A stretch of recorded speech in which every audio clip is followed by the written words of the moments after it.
inside of the Cafe Kubal studios, and we're on the road here. You could see the digs here of a fantastic St. Augustine oasis is what I'll call it. So Papa Joe's going to be joining us in just a little bit. Excited to have him on the broadcast on Wake Up Call with Dan Tortora, where sports meets that thing called life. So very much looking forward to having Papa Joe here on the show in just a little while, as we were able to do a very special broadcast from the great state of Florida, our second home of Wake Up Call with Dan Tortora. So thank you for being with us here today inside of the Cafe Kubal studios. Cafe Kubal hanging out with you on 3501 James Street, 401 South Salina Street, both in Syracuse, as well as a Cafe Kubal on 343 Fayette Street in Manlius, New York, on the corner of Route 11 and Taft Road at the Sweetheart Corners in North Syracuse in their drive-through location. And, of course, you can also find Cafe Kubal inside of Golisano's Children's Hospital. And we thank them for all that they're doing for our kids and our families and the memories that they're helping to create and the miracles that God is helping them to perform today and every day. So thank you for that. With that being said, here on the broadcast, as we start off this awesome week of conversation on Wake Up Call with Dan Tortora, I have the opportunity to introduce to you many guests today. We are going to be joined in just a couple minutes here by Bobby Acosta. Bobby Acosta, Del Valle's head football coach. Very, very happy to have him on the show. And out of Texas, a head football coach there for the high school, and somebody who has been around the country when it comes to coaching. Spent some time at Syracuse is where I met him when he coached wide receivers as well as tight ends, and he also was a recruiting coordinator at Syracuse University. So he'll be joining us in just a few minutes to speak with us on life, and each of them connected back to Syracuse, New York. So all of them getting to be here on the show has been really incredible to be able to start off 2022 with these gentlemen, and Bobby is going to be up with us in just a little bit here. Where sports meets life, and like I said, plenty to talk about. Speaking on new beginnings, what he's learned in his coaching career, his time at Syracuse, the importance of recruiting, where he currently is, name, image, and likeness, the transfer portal, and more. So a lot of great stuff coming up with Bobby Acosta in just a little while here on Wake Up Call with Dan Tortora, where sports meets that thing called life. Then at the bottom of the first hour, we will have video Q&As with the Jacksonville Jaguars. I had the opportunity to speak with Marvin Jones Jr., wide receiver on the team, fellow receiver Laquan Treadwell, as well as defensive lineman Adam Gotsis, corner Shaquille Griffin, and DeJuan Smoot on the defensive line. And I also had the opportunity to speak with interim head coach Darrell Bevell on two different subjects, one of them being Andre Cisco, the former Syracuse defensive back. So you'll hear from Marvin Jones Jr., Laquan Treadwell, Adam Gotsis, Shaquille Griffin, DeJuan Smoot, and interim head coach Darrell Bevell, all from the Jaguars, all from here in Jacksonville area, all after I was on site, on location at the game with them bumping out their AFC South rival, the Colts, from the playoffs. And then in hour number two, sitting right next to me, will be none other than the man, the myth, the legend, PJ. He'll be joining us here as he's hanging out in studios off camera.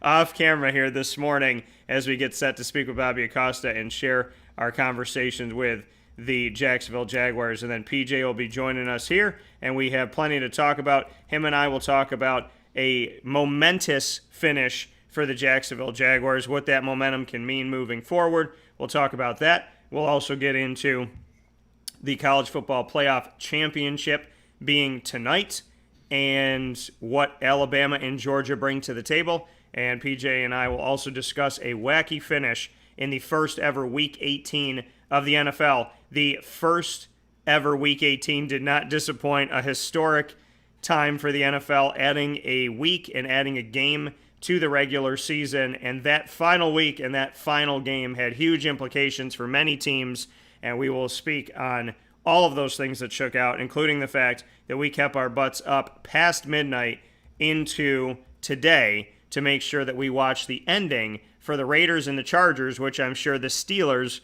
were watching as well. So, with all of that being said, There is so much show packed into today's broadcast of Wake Up Call with Dan Tortora. And for the next 2 hours, I ask you whether you're sitting at home, sitting at work, in the gym, taking a run, taking a walk with your family, friends, coworkers, and colleagues, whatever you're doing today, that you sit back, relax, and truly enjoy the show as we welcome you in to a fantastic week of conversations with the best of the best here on Wake Up Call with Dan Tortora, where sports meets that thing called life. We'll take a step aside for a fast break. When we come back, we will be here with Bobby Acosta inside of the Cafe Kubal studios, and we cannot wait to welcome Bobby back to the show. Thank you so much for tuning in to Wake Up Call with Dan Tortora, and thank you for supporting us on all of our channels, all of our network pieces, and of course on Facebook at Wake Up Call DT, Twitter at Call DT, and Instagram at Wake Up Call_DT.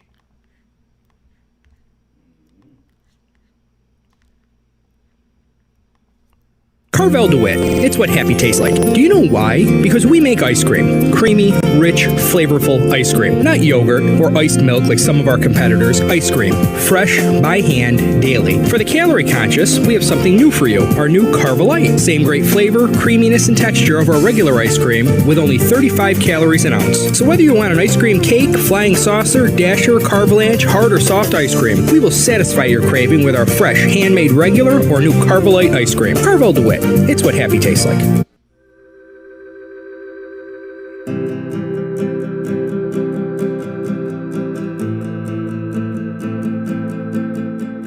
Cafe Kubal offers same-day local delivery of our products, offering no delivery charge for Onondaga County. Shop cafekubal.com for fresh roasted coffee beans, cold brew, travel mugs, and all your essential Cafe Kubal needs. Cafe Kubal, coffee for the soul.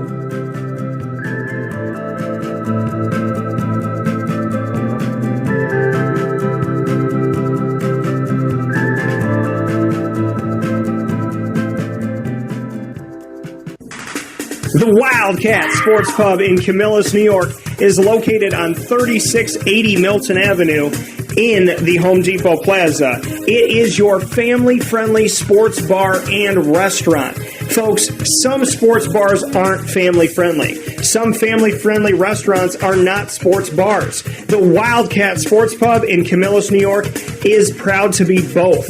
It is that marriage that you've been looking for years. The Wildcat Sports Pub is your home base for your sports bar and restaurant needs, games for the kids, indoor and outdoor activities, and enough things on the menu to come back every single week and get to try something new. They're open Sundays from noon to 8 p.m., Monday through Wednesday, 11 a.m. to 11 p.m., and Thursday through Saturday from 11 a.m. to midnight. For reservations and party information, call 315-487-2222 for the Wildcat family-friendly sports pub and restaurant.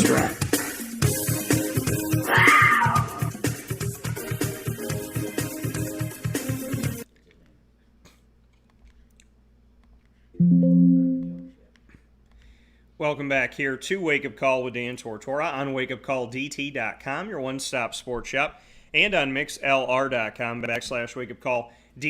Hanging out here inside of the Cafe Kubal studios, and we are in a nice St. Augustine oasis here as we get set for Papa Joe in just a little bit.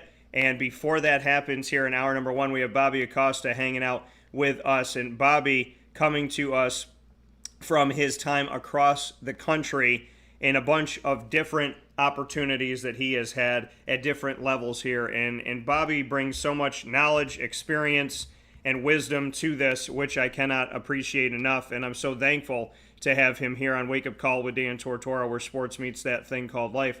So Bobby will be joining us here in just a second as we get set to have him here. And of course, everything that he's done with high school football, that he's done in Florida, now doing in Texas, and of course his connection to Syracuse as the former wide receivers coach, tight ends coach, and recruiting coordinator. So with that being said, without further ado, our first guest of this week of Wake Up Call with Dan Tortora, I proudly bring you Mr. Bobby Acosta back to the show. Bobby, how are we doing today?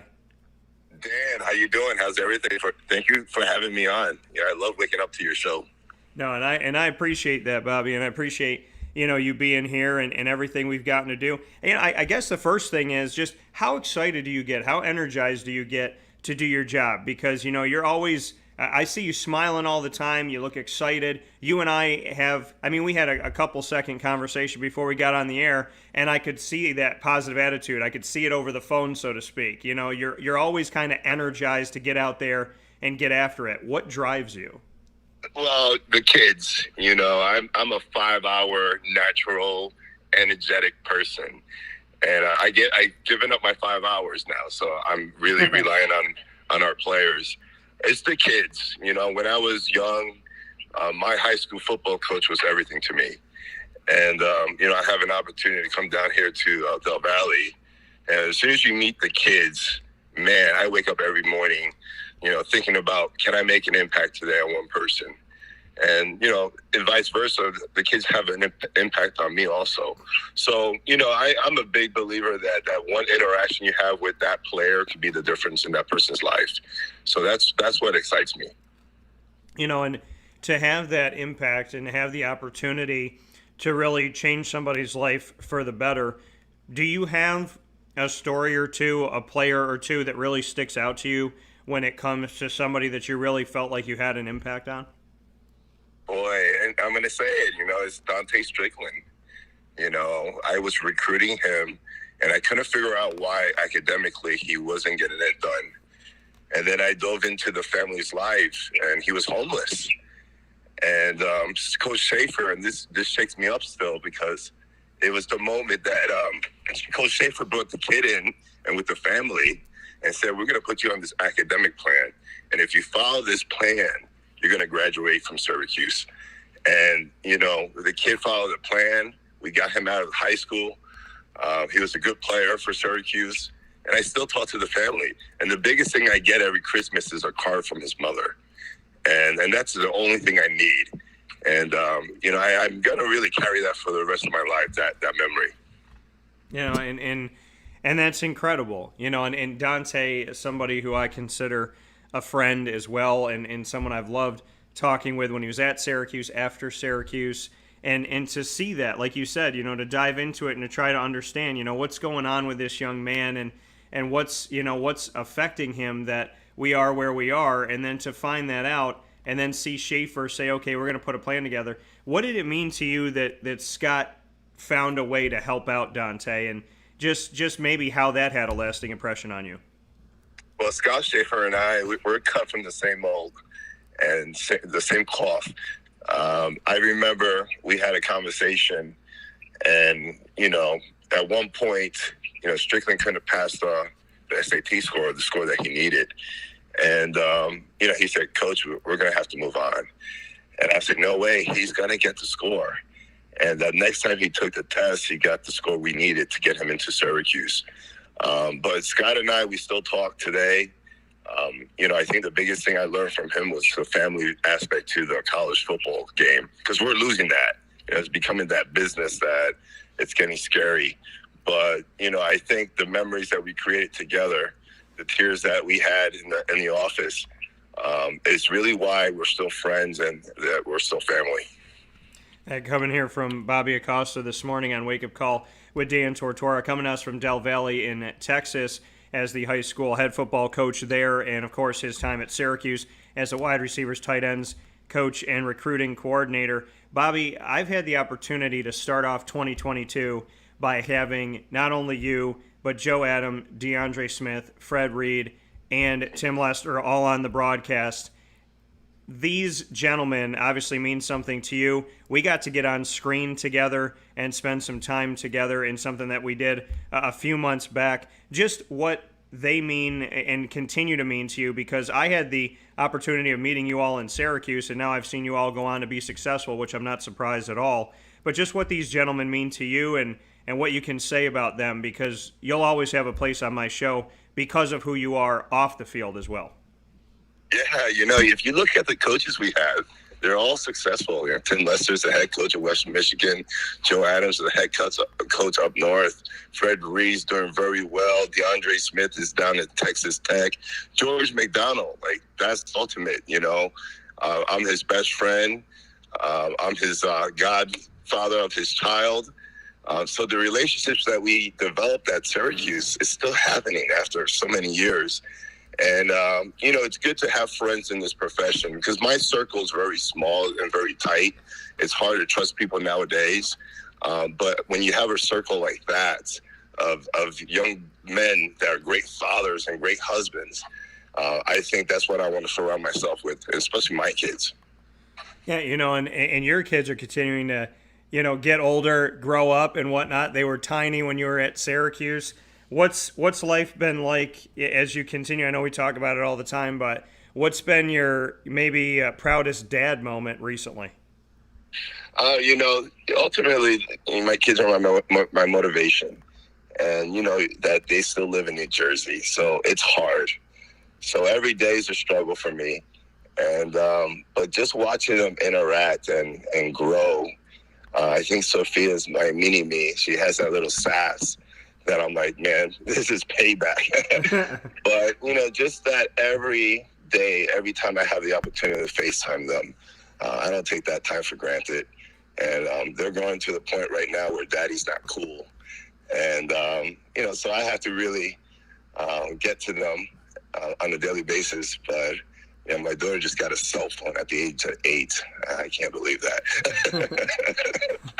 Yeah, I don't know how to feel about that. I'm not a parent yet, but I can imagine that when that day happens, I'm going to be very anti-phone until there's like double digits in the age type of thing. So I don't know how. I mean, you're gonna want them to be able to get in touch with you, but at the same time, I don't know. You want to preserve. I feel like and I don't know, Bobby, if you could maybe find this too, but I'm 36. And I feel like I'm refinding some of my innocence in the sense of like I'm taking myself away from some of the secular stuff and really like sitting with God more and trying to, be more peaceful. And so I find that, when you're young, you have your innocence and you don't know any better. And then as you grow up, like you said, this world's becoming a place where you can't, trust a lot of people. I'm trying to kind of reestablish what that kid life was like as an adult, to pull myself away and kind of find that peace, find that zen, whatever anybody wants to call it. I think it's important. Yeah, and I found a church down here. My best friend pointed me to a direction to a Christian church down here. And I attended the service yesterday, and they talked about hope. And, when you need hope and when you don't have it, just go and borrow it from a friend. And I think that's the relationship that we have. There's always a way that we get back together, that we inspire each other. So, that's something that I really wanted to do down here, was really connect back to my faith. And we did it up there with Steve Ishmael and the entire group. But I think that's very important to stay grounded.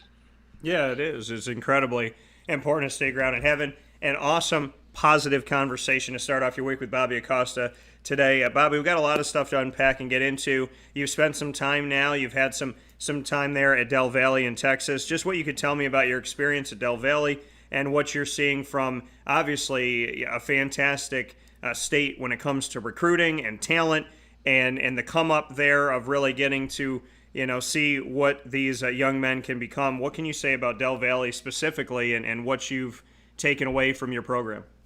Yeah, Del Valle's a sleeping giant. I think we have wonderful kids here. We have a great situation to attract some great families into our community. The Del Valle the people that are born in Del Valle they're awesome people, hard worker, loyal. But the biggest thing for me, this is one of the biggest challenges in my coaching career so far. Taking a program that they haven't really experienced winning, taking a program where we can attract colleges to walk in through the doors and recruit our student athletes. And we're doing that. Right now we have a young man, Braylon James, he has interest from Stanford, Northwestern, Ohio State. So we have a lot of those kids that we have to put out there. So people start to really look at what we have here at Del Valle. I think 2 to 3 years, we're going to be that team that people are talking about in the state playoffs. Texas football is the reason why I left IMG. Texas football is the best football across the country. The most organized. The playoff system is 15 games.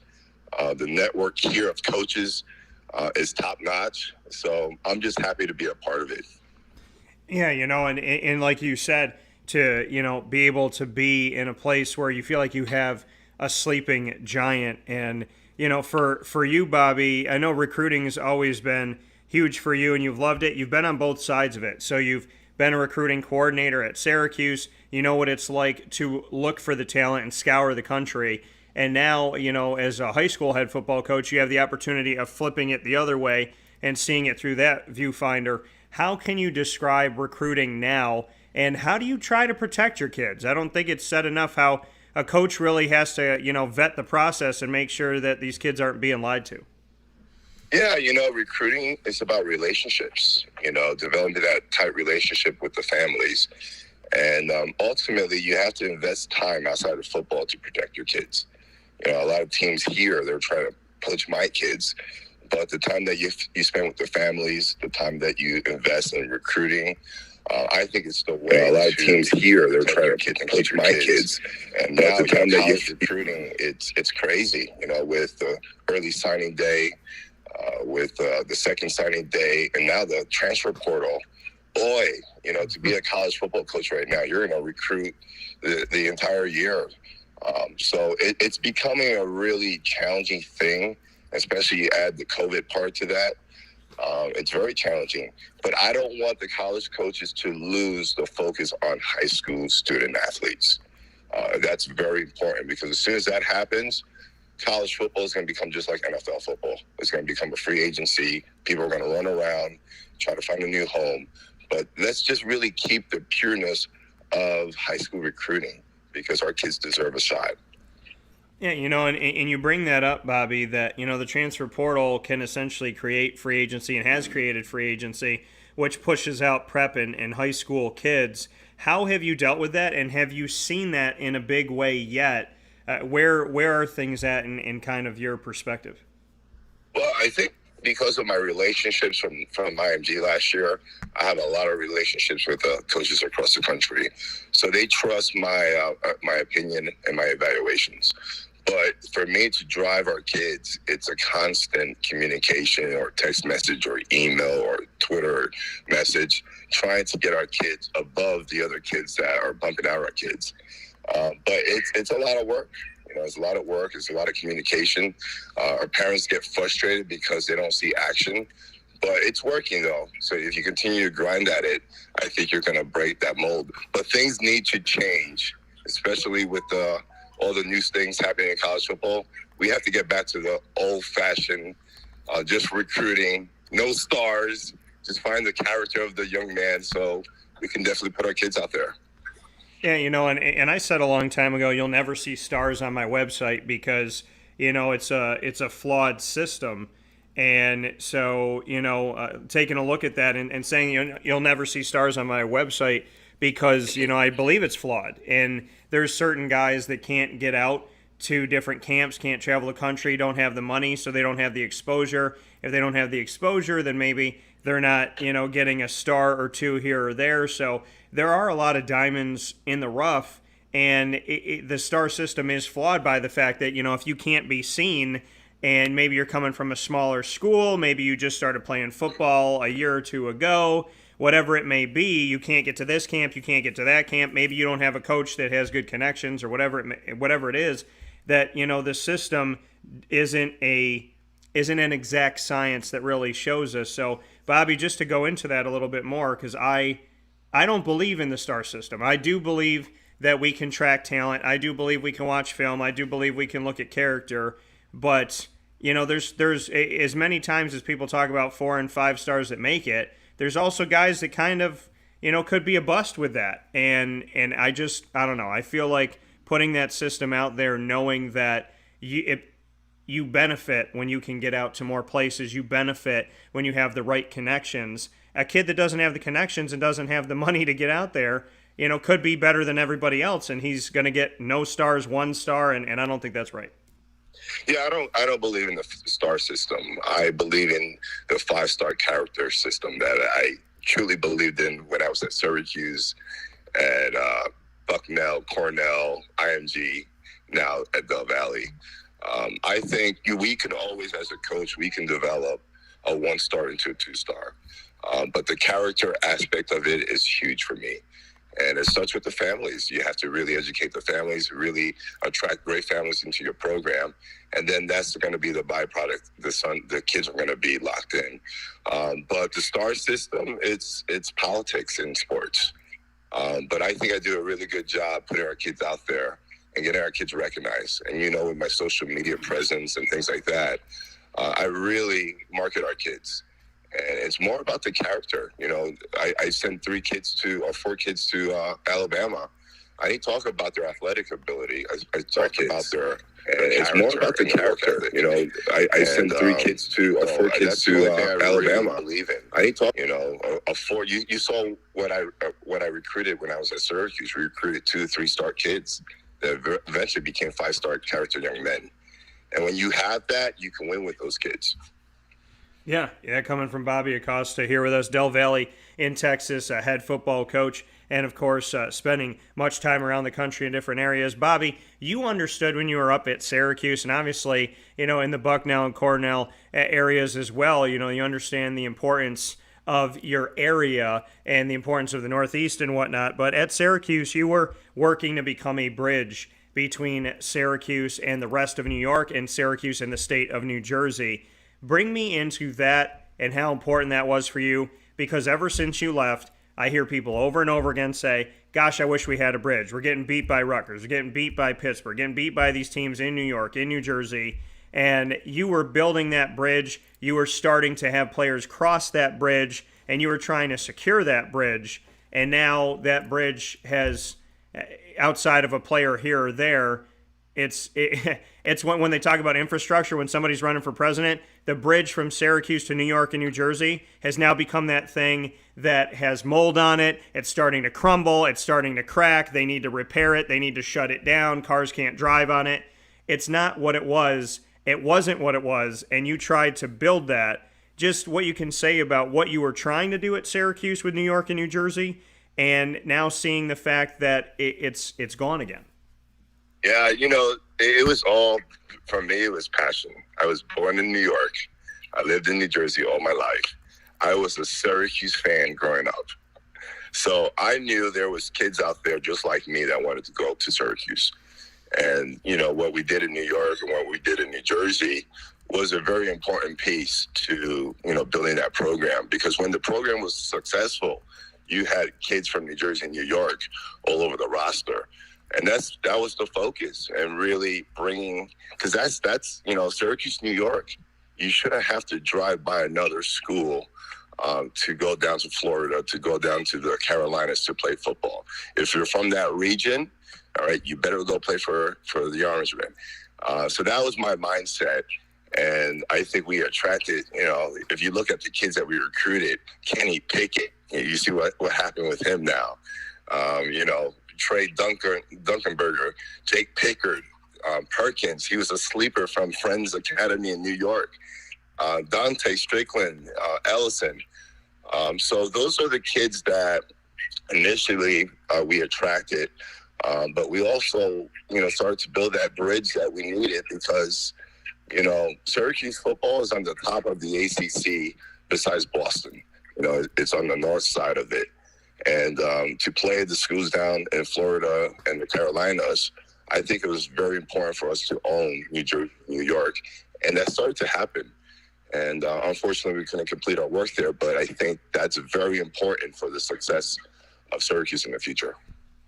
And Bobby, plain and simple, how important do you believe it is to recruit those areas in the 5-hour radius in general, number one, and number two, what would you say to people that have continuously pushed the belief that there is no talent in New York or New Jersey and that it's a waste of time to go to those places?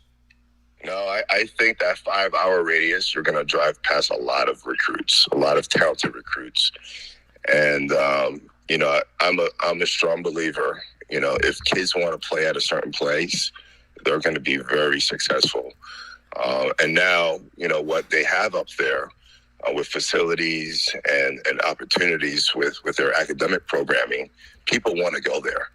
And, if you look at the 5-mile radius or 5-hour radius, and you circle it around Syracuse, there's a lot of talent there that you should keep in state. Now with Shannon back at Rutgers, with James doing a great job at Penn State, you're going to have to put someone that can recruit those states. So you're not going to lose to Rutgers and Penn State. And now look, Connecticut, Jim Mora is in Connecticut. So he's going to want to own Connecticut, because I did Connecticut also. Connecticut, New Jersey, New York. And if you start losing the battles to Connecticut and you continue to lose the battles with Pitt and Penn State and Rutgers, I don't know if you can recruit out of state enough to get the top kids from Texas, Florida, or the Midwest to come to Syracuse. You really have to focus on that region. Yeah, and Bobby, the gritty kids, the kids that come out of there, and we talk about the stars, they don't get the 4, they don't get the 5 and whatnot, but there's so much that they've been able to bring to the table. And we look at guys like Servassier Dennis, who played in a New Year's Six Bowl, coming from CBA right down the road from Syracuse. Syracuse did not offer him. He went to Pat Narduzzi after going to prep school in New Jersey, so he got a taste of New York and New Jersey football, and has gone on to be one of the successful linebackers of the ACC, to be an ACC champion this year for Pittsburgh, and so much more. Stevie Scott went to Indiana. We see what these guys have done coming out of Syracuse in recent history. John Phillips blocked for 2 incredible backs and helped an offensive line create a success for Andre Williams and A.J. Dillon. A.J. Dillon now playing for the Green Bay Packers. Andre had come out and played for the Giants, I believe, and what John's been able to do coming out of CBA as well. There's talent right there, and does it surprise you that since you left Syracuse that bridge is gone? And does it personally, I don't know, does it hurt a little bit to kind of see something that you built and then turn around and look at it and to see that nobody took up that torch, so to speak? Yeah, it hurts because, when you have information or you have something that could help a program and it's not being used, yeah, it hurts, but I think Dino has his own philosophy on recruiting. And, ultimately you have to get the buy-in of the players and you have to develop the players. So if you recruit a player from Ohio, you still have to develop them. But my biggest sell was that, that 5-hour radius, you have an opportunity to get parents there. You have an opportunity to get friends. So that's how you build that culture, when you can surround yourself with your program that people are going to travel to come watch you play. But when you focus too much around, the Midwest and California, those parents can't get there. So, to have that culture of a family, it becomes difficult. And ultimately, I think the kids need to have that ability to go home sometimes and see family so they can continue to build their brand at Syracuse as they move forward. That coming here from Bobby Acosta, Del Valle High School head football coach, former Syracuse wide receivers and tight ends coach, former Syracuse recruiting coordinator. Bobby, this is something that I think is incredibly important to everything that we've been talking about is, you have held the title of recruiting coordinator. How would you describe the job, and what would be your advice to a recruiting coordinator? Yeah, it was fun. It's Scott Schaefer gave me that title, and I made it into a competition. It became a game. I think our staff, we were trying to outdo each other, how many recruits we could have on campus, how many recruits we could get committed. So, it became a fun competition. And I think being a recruiting coordinator, you have to be really organized, and you really have to do your homework on evaluating these kids. You can't just take a kid because he has great talent. You really have to analyze their academics, analyze their family structure, analyze his behavior, his attendance. So you put all the homework in that. You should actually know what you're getting when the kid steps on campus. And we look at, as recruiting has evolved, there's name, image, and likeness going on. How much do you dive into that with your players, being a high school head football coach in such a grand state when it comes to recruiting as Texas. Do you talk to your players about it? And what have you if you have, what have you educated them on when it comes to the fact that, we live in a world that is very me-oriented, and now name, image, and likeness is taking more away from the team, saying, hey, you can benefit, but it's also putting, you talk about competition, it could put a lot of players in a locker room in competition with one another. Yeah, that whole concept it's unique. I really hope they start to tie an academic part to it, saying if you don't get your academics right, you're not going to get the bonus structure that the kids are getting. But it's really creating a very competitive recruiting situation, because now kids are my kids. They're looking at certain schools because of the opportunities that they could have with this whole concept. And, I think now at the high school, we're going to have to start educating these kids on how to manage money, because, there's a lot of these kids they get paid a lot more money than their position coaches now. So I'm just hoping that, we start to look at ways it's going to benefit us or benefit our players. Because I remember Brisley Esteem, he had a son that sometimes he couldn't even pay for diapers. And, but now I think there's definitely an opportunity to help these young men. But I think they have to also an educational component to the whole management of money, so our kids don't start, going down the wrong road here. Coming here from Bobby Acosta. Bobby, in closing here, before I let you go, I got a question coming in here from Bruce Williams.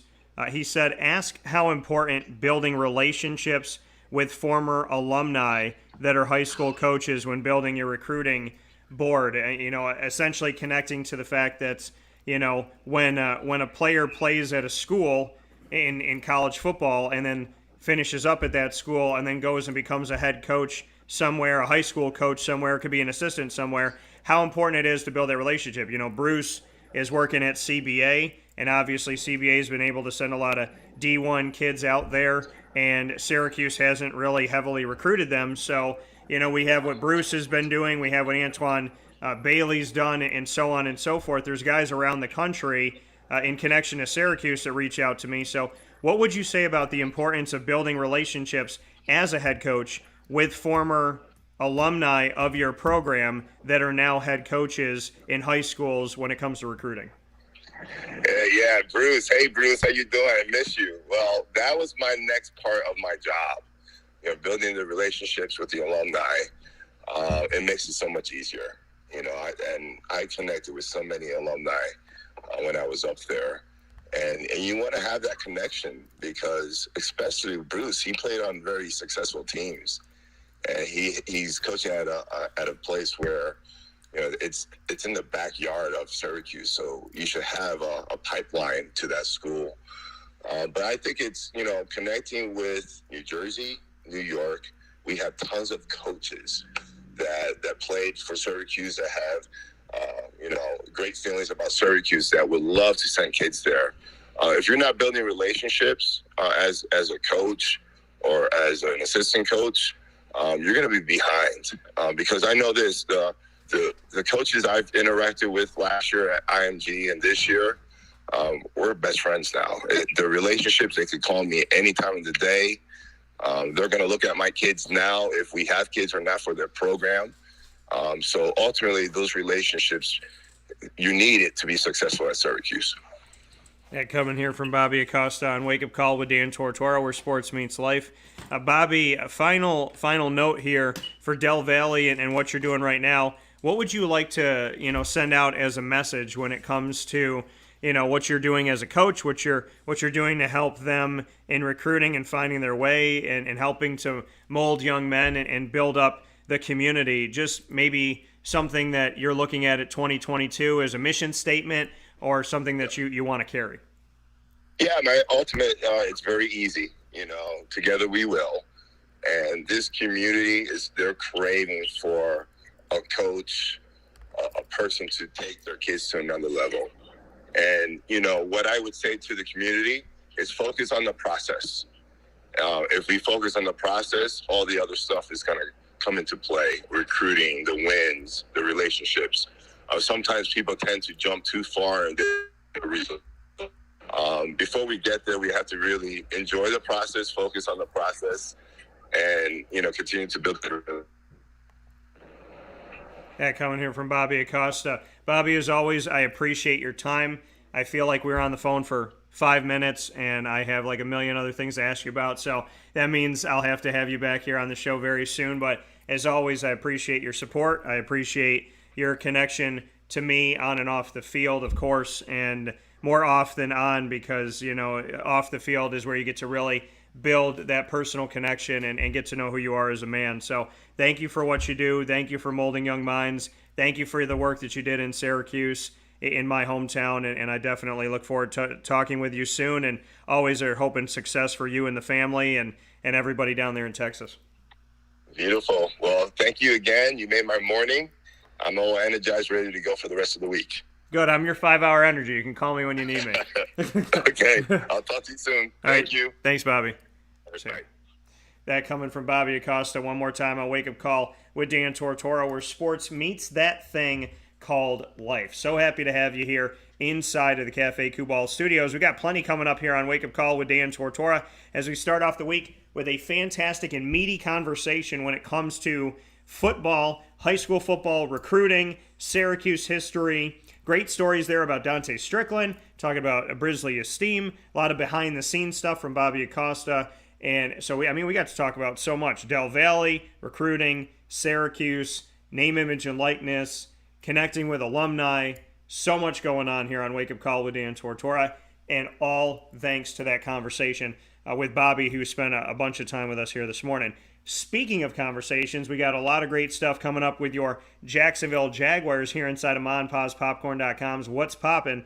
That's coming up after this fast break on Wake Up Call with Dan Tortora from inside of the Cafe Kubal studios. Cafe Kubal is what you can fill your cup up with, and Cafe Kubal, no matter where you are in central and upstate New York, they are right there for you. 3501 James Street, 401 South Salina Street in Syracuse, as well as on the corner of Route 11 and Taft Road at their Sweetheart Corners location, which is a drive-through location, 343 Fayette Street in Manlius, and inside of Galisanos Children's Hospital.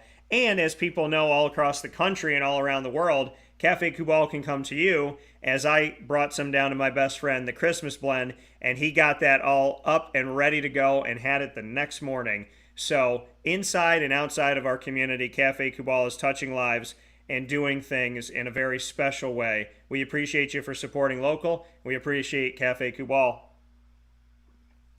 And we'll talk with you all soon after this fast break as the Jacksonville Jaguars join me on Wake Up Call with Dan Tortora, where sports meets life. So thankful and appreciative that you're starting off your weekend with us, and we thank you so much for doing that. So with that being said, we'll take a step aside, and we'll be back right after this on Wake Up Call with Dan Tortora.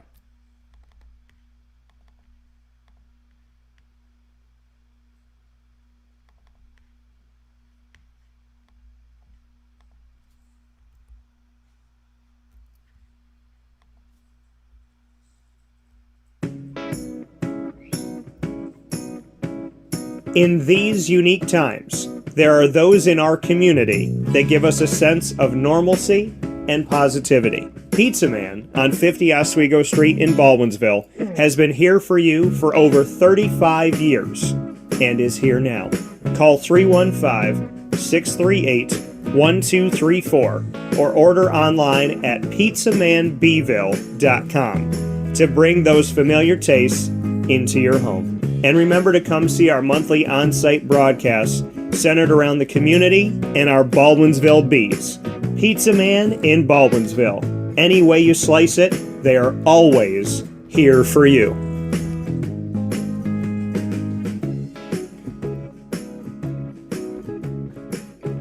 This is Jimmer Sikowski, owner-operator of Chick-fil-A Cicero, 7916 Brewerton Road in Cicero, right in front of the Home Depot. I had a deep feeling that God wanted me to do something bigger with my life and to help people, help others. I kept putting Chick-fil-A in my life, and I realized as I was going through the franchise selection process that positively impacting the lives of others was really core to what we do here at Chick-fil-A. First of all, it starts with the food. The food is brought in fresh daily. We bring in local produce. We prepare to order in the kitchen. We hand butter chicken. We hand spin our milkshakes. It's great food. It doesn't taste like fast food. I think the second thing is the way people feel when they come in a Chick-fil-A restaurant. It's different. We try to treat people with intentional kindness here, which is very different and deeper than good customer service. And so I think it feels remarkable for most people to come in a Chick-fil-A restaurant. And then lastly, the impact that we try to have in the community is very different. It's a big part of the expectation of every operator of a Chick-fil-A restaurant is that they're actively engaged in their community, they're a leader in the community, and they're making a difference. When they realize that what we're striving to do is to shine a little light in their life, that's a very, very different experience than you will have at any other quick service restaurant. And it's that remarkable experience that I think people will emotionally connect with. I'm George Townsend of Honda City with some good advice when buying a new car. The true cost of owning a new car is determined by the appraised value when you trade it. No vehicle appraises higher than a Honda. Next, look for low APRs and deep discounts. You also want low maintenance costs and great fuel economy. That's why my advice to you is to buy a new Honda. Looking pre-owned, visit our Honda Certified Used Car Center. Honda City, 7140 Henry Clay Boulevard, Liverpool, or HondaCity-CNY.com. It would be a pity if you don't shop at Honda City.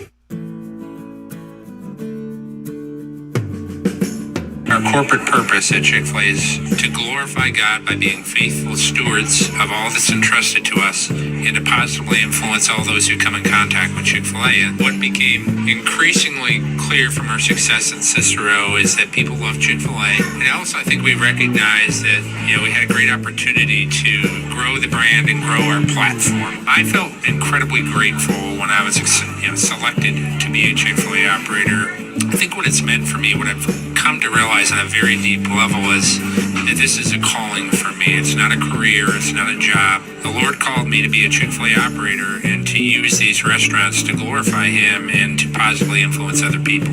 I'm blessed. I'm very blessed. Head to Chick-fil-A Clay on 3974 State Route 31 in Liverpool, New York.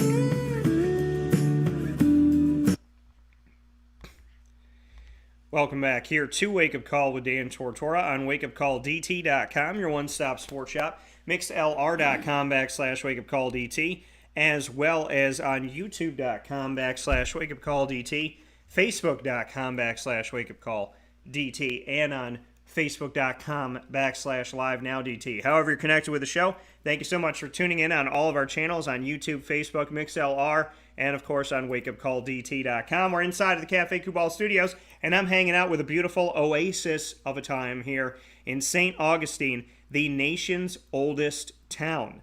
So I get to be here celebrating that. I just got to hang out at Disney. You see that the characters are on my shirt. Just got to go cover a Jaguars game as I head into year 12 of on-site, on-location coverage. So much going on here to start off the new year. The national championship is today. I've been covering Alabama and Georgia and getting to interview the coaches and the players through our virtual Zooms. There are so many things that I'm thankful for. My brain's just, there's a pile of stuff just going on in there. I'm so excited. PJ and I, in hour number 2, are going to break the internet. But before we break the internet, we're going to get involved here with the Jacksonville Jaguars. I had the opportunity to speak with numerous Jaguars yesterday after a win. The team ends 3-14, but here's the thing about it. Despite a 3-win season, they ended on momentum. I believe in momentum. I don't even know why somebody wouldn't believe in momentum. There's so much proof that momentum exists. I don't know if there's refuting proof that it doesn't. So, momentum to me is definitely there for the Jaguars. Great to build on, something to feel good about. The guys look good. They felt good. It just was a different atmosphere at TIAA Bank Field. And at the end of the game, the fans that had stuck around were chanting, "Let's go Jaguars," which I thought was awesome. And I'm just really excited for what's to come, the head coach that will inherit this team and what this team can build upon. So, with that being said, I have the opportunity to share with you today my video Q&As with Marvin Jones Jr. and Laquan Treadwell from the receiving corps, from the defensive line, Dewan Smoot and Adam Gotsis, and then also from the secondary, Shaquille Griffin, and interim head coach Darrell Bevell. They're all about to join you here on video, and you'll be able to listen on audio on MixLR on Wake Up Call with Dan Tortora. We start things off with Dewan Smoot. Dewan, can you just speak on the momentum that this gives you and the team moving forward, despite ending with 3 wins, just what it means to you to leave the way that you're leaving this season? We're in on a high note and something to look forward to, in the off season, just like thinking back, like, okay, yeah, we ended on a high note, we ended on a W, let's just build on that, let's build onto that, let's just keep it going. I mean, a lot of the guys that's coming back, a lot of the guys that signed contracts in the last couple of years, is coming back, so we just got to keep that same mindset, just come out there and don't worry about nothing, just go out there and play.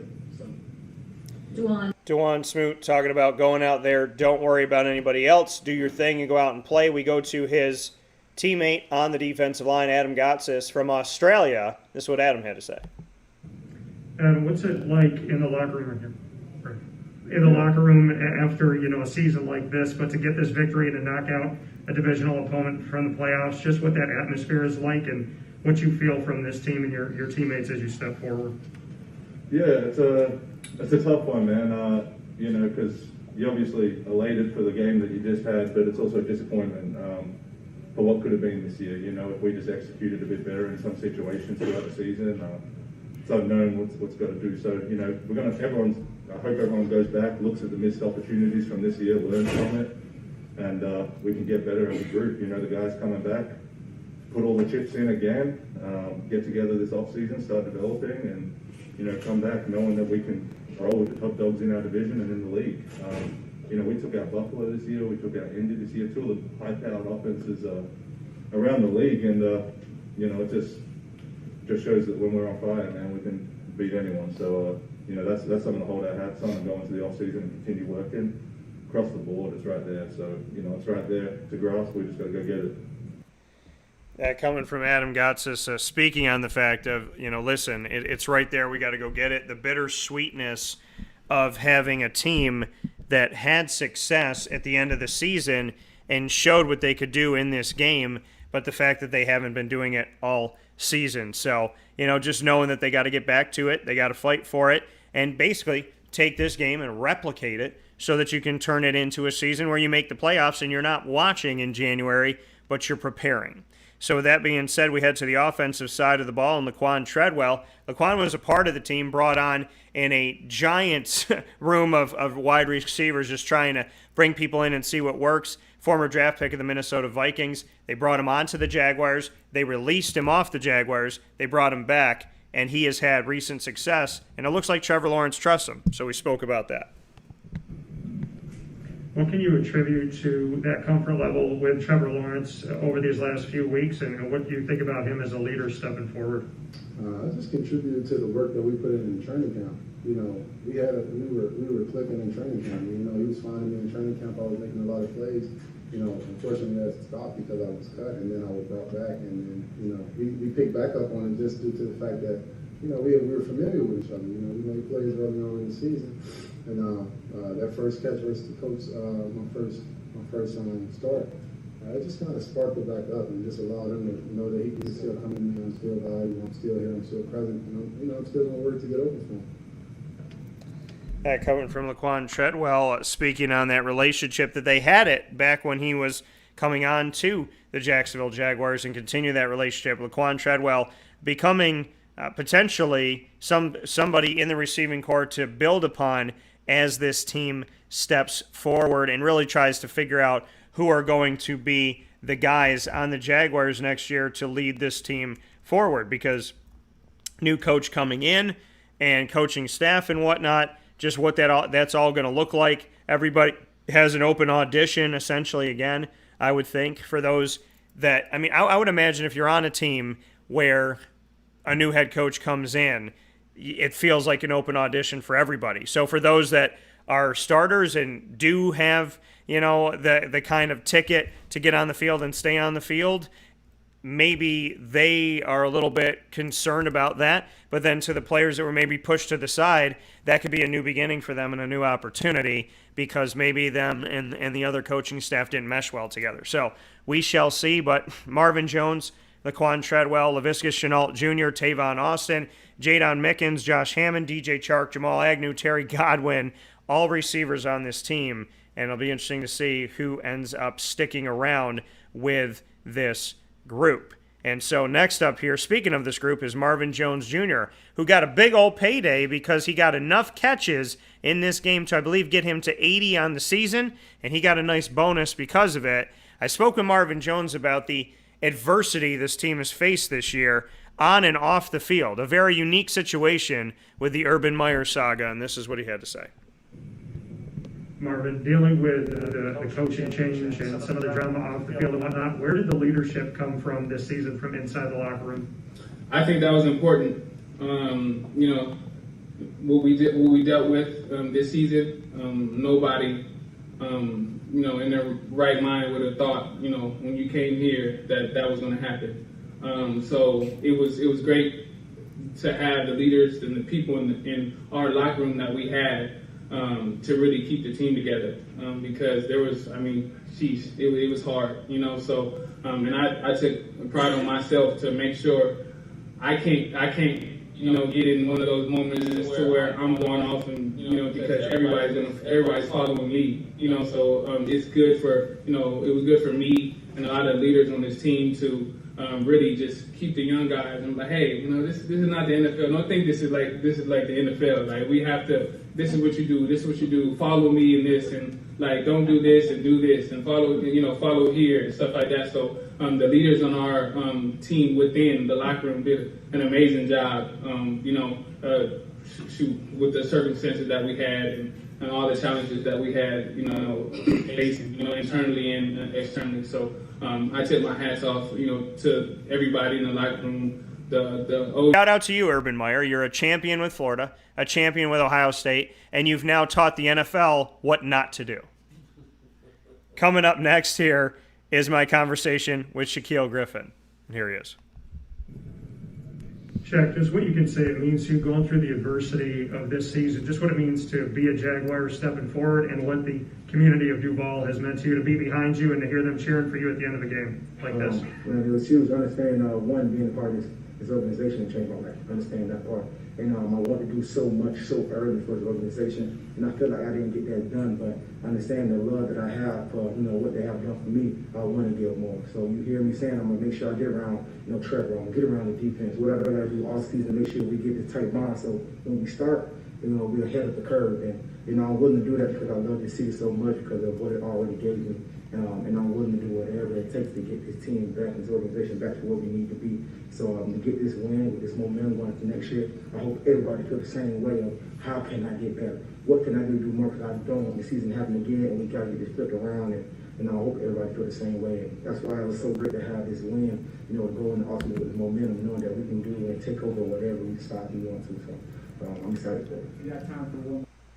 That coming from Shaquille, excited about what this team has been able to do and moving forward what they can improve upon. He was talking about the fact after the game on how much he wanted to make sure that these guys are going to be working there. He said, I'm going to call this guy, go to this guy's house, tell this guy, get Trevor, make sure that we're doing this, this, and this. Like, he made it a point to say, hey, listen, this is a great opportunity for me. The opportunity that they gave him, he appreciates, he honors, and he is going to. He's establishing leadership. To live by those words would be something pretty awesome, right? I'm going to go out there. I'm going to make sure the guys are working. I'm going to get us out and on the field, and get us in the locker, whatever it may be, to make sure that this team is doing everything that they can do to make the offseason not the offseason. You're 3-14. You got to go to work. You got to keep going with it. And so, I respect that. I respect Shaquille. I don't expect anything less from Shaquille and Shaquem coming from UCF and, the leaders that they were there and just, kind of the reputation that precedes them. So I'm happy to get to talk to Shaq finally. And for the first time ever, I can tell you that Darrell Bevell is on Wake Up Call with Dan Tortora. And here he is in our conversation. We had 2 Q&A moments, and here is the first. Unique situation, right? Looking at the situation of being an interim head coach, just what you've taken away from yourself and the task that's been asked of you, and how you've seen the rest of the coaching staff respond to end out the season. Yeah, again, I'm probably using the word proud too much, but I was just really proud of all the guys involved in this. Very difficult year, a lot of different, different circumstances, and for these guys to be able to stay locked in, and I think it showed today how important it was, how locked in they were. Offense put a great game plan together. Shadi and the staff, Joe and the defensive staff put a great plan together, and it all worked well, and the defense was able to get turnovers. We were able to knock out the run.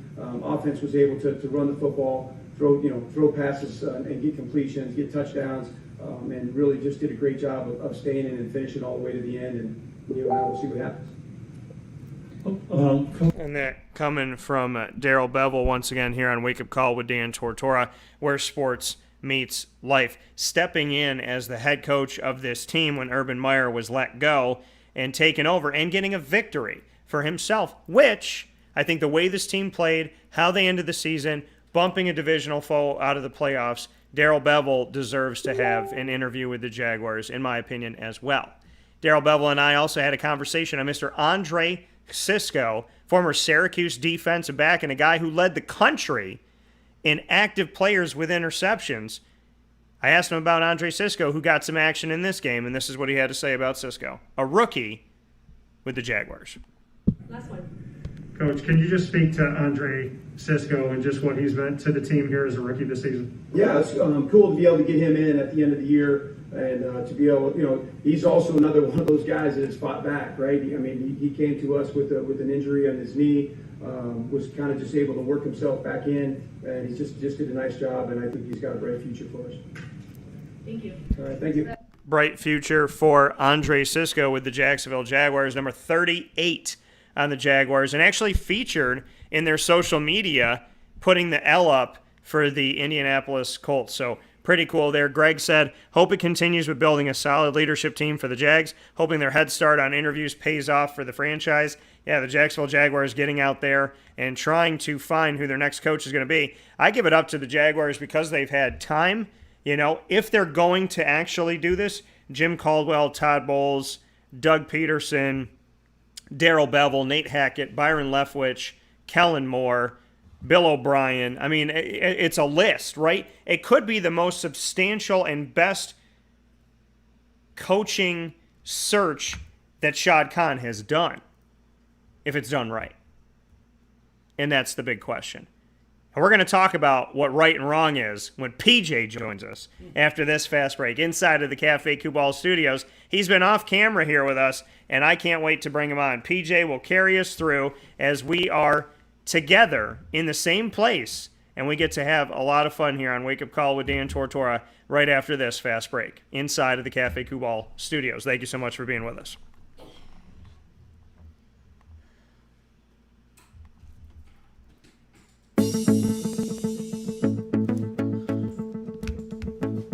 Avicoli's, located on the corner of Route 57 and Wetzel Road in Liverpool, New York, has been your trusted neighbor for decades. Located just steps from Liverpool High School, we're happy to have the Liverpool Warriors on-site, on-location broadcast at Avicoli's through Wake Up Call with Dan Tortora every single month, featuring student athletes, coaches, and administration throughout the year from Liverpool High School. Head out to Avicoli's today on the corner of Route 57 and Wetzel Road in Liverpool, New York, open Tuesday through Sunday for lunch, dinner, and drinks. We'd love to see you out there. And of course, you can call them at 315-622-5100 for takeout, delivery, and catering. That's 315-622-5100. And also find them on myavicolis.com. That's myavicollis.com.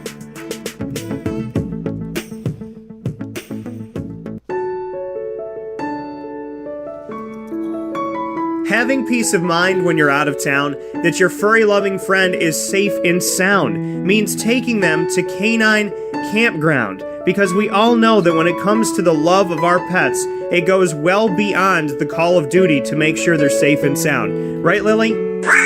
So take a ride to 242 Johnson Street in East Syracuse, New York, and see Canine Campground and where your dog will be staying in the classic cabin, the executive cabin, the grand cabin, or of course the luxury cabin, because if you know Lily, you know she loves luxury. Now you don't have to wait to the last minute to find a family member or a friend that'll take your dog for a few days. Call Canine Campground at 315-299-4013. That's 315-299-4013. Their drop-off and pickup times are Monday through Sunday. Check K9campground.com for more information. That's the letter K, the number 9, and campground spelled with a K.com. K9campground.com. When you're going out of town, bring your dog to Canine Campground.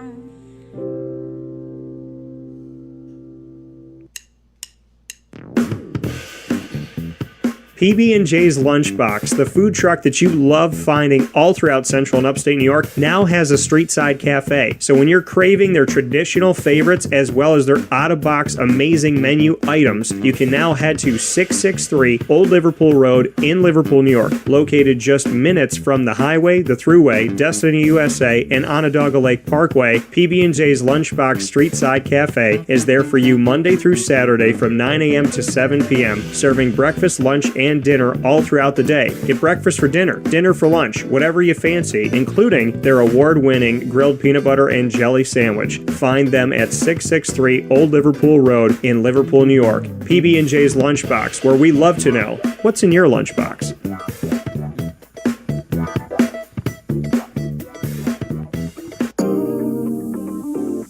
As a patient, what do we want? To be cared for, to be listened to, and to have someone walk us through the process on our path to victory. Victory Sports Medicine and Orthopedics does all of those things beautifully, with Dr. Mark Petropoli leading the team on 791 West Genesee Street in Skaneateles, New York, located minutes from beautiful Skaneateles Lake. Whatever your injury may be from head to toe, preventative care, rehab, physical therapy, laser therapy, and surgery are all available at Victory Sports Medicine and Orthopedics, where they care about us, they listen to us, and they understand that everyone's path to victory is a little bit different. Let them help you on yours by calling 315-685-7544 to make your appointment today. That's 315-685-7544. And find out more information at victorysportsmedicine.com.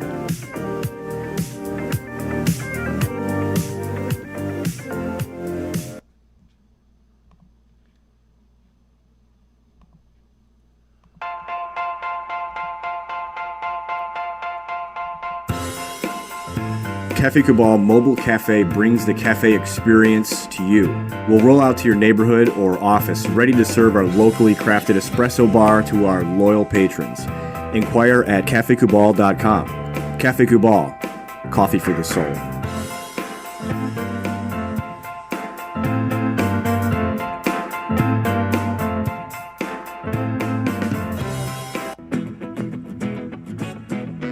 This is Amy from Mother's Cupboard, home of the whole frittata. We are open daily 6 a.m. to 1:30 p.m. For takeout orders, call 315-432-0942 and tune in to Wake Up Call with Dan Tortora for our monthly food challenge and try our Wake Up Call signature menu item available 7 days a week. Here at Mother's Cupboard, we are Central New York, and it's our honor to serve you. Ma and Pa's Kettle Corn and Popcorn Factory remind us that every day is worth celebrating. Find them at 201 Old 7th North Street in Liverpool, New York, open Monday through Saturday in-store and all the time online at maandpaspopcorn.com. Serving our Central New York community and beyond, you can order all throughout the country at maandpaspopcorn.com. And remember to get your tins, which have in-store half-price refills forever.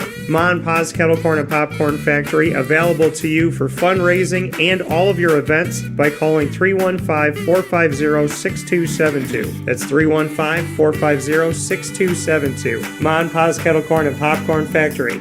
How corny are you?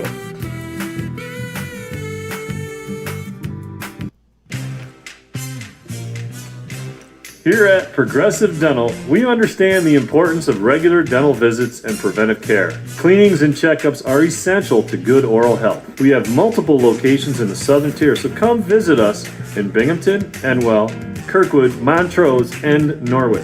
For self-pay non-insured patients, we offer the Smile Plan, which covers all of your cleanings, x-rays, and exams for an affordable yearly price. Call 607-754-2273 or 607-754-CARE to make an appointment today. For more information, visit our website at progressivedentalny.com.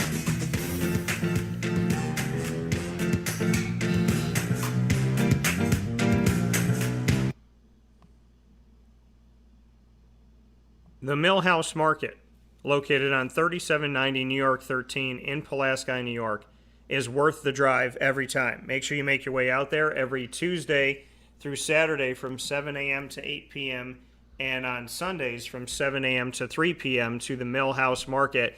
You can get their homemade breads, desserts, quinoa bowls, rice bowls, brick oven pizzas, and sandwiches named after the families that helped to settle today's Pulaski. Ingrained in our community and ingrained in our taste buds, the Millhouse Market is second to none, and you can download their app on the Google Play or Apple App Store. Contactless pay on the app makes it extremely easy, and of course you can grab your food and go in their drive-through, drive-up window, and of course you can go inside to their general store, and you can find their indoor dining as well. And every single weekend the bistro menu changes for the indoor dining, so you can get something new every single week at the Millhouse Market. Truly something special for all of us in our community. We're spoiled in Central and Upstate New York, and that's thanks to the Millhouse Market. So make sure you head out there Tuesday through Sunday. And of course, you can check out more information on the Millhouse Market app on the Google Play or Apple App Store. With that being said, we welcome you back here into Wake Up Call with Dan Tortora's special from inside of our Travel Cafe Kubal studios. And so we're going to put this up here, PJ, as you and I have the opportunity to speak on a lot of different things here today. Papa Joe here with us every Thursday from 9 a.m. to 10 a.m. Eastern Time. And with my coverage of the Jacksonville Jaguars, got to come over here and spend some time on a nice trip with Papa Joe and Mary T. So PJ is live in the house. How are we doing, Papa Joe? Very good, Daniel. I'm glad you're here. Had a lot of fun yesterday. Hell of a game. God darn. As we say down here, hot almighty damn. Gosh, it was good. Yeah, we got to watch a lot of great stuff, and it was kind of the gift that keeps on giving for football. There's so much for us to unpack and get into. The first thing, the Jacksonville Jaguars, they end last season 1-15 and get the number one pick. They end this season 3-14. However, my feeling inside of TIAA Bank Field was that there was momentum, a hope for the future, a promise of something better. Did you get a sense for that watching the game? And despite a 3-14 season, do you think Jacksonville did something good yesterday? Yes, absolutely. I mean, any football fan who watched the game realized that the Jaguars controlled the line of scrimmages both sides.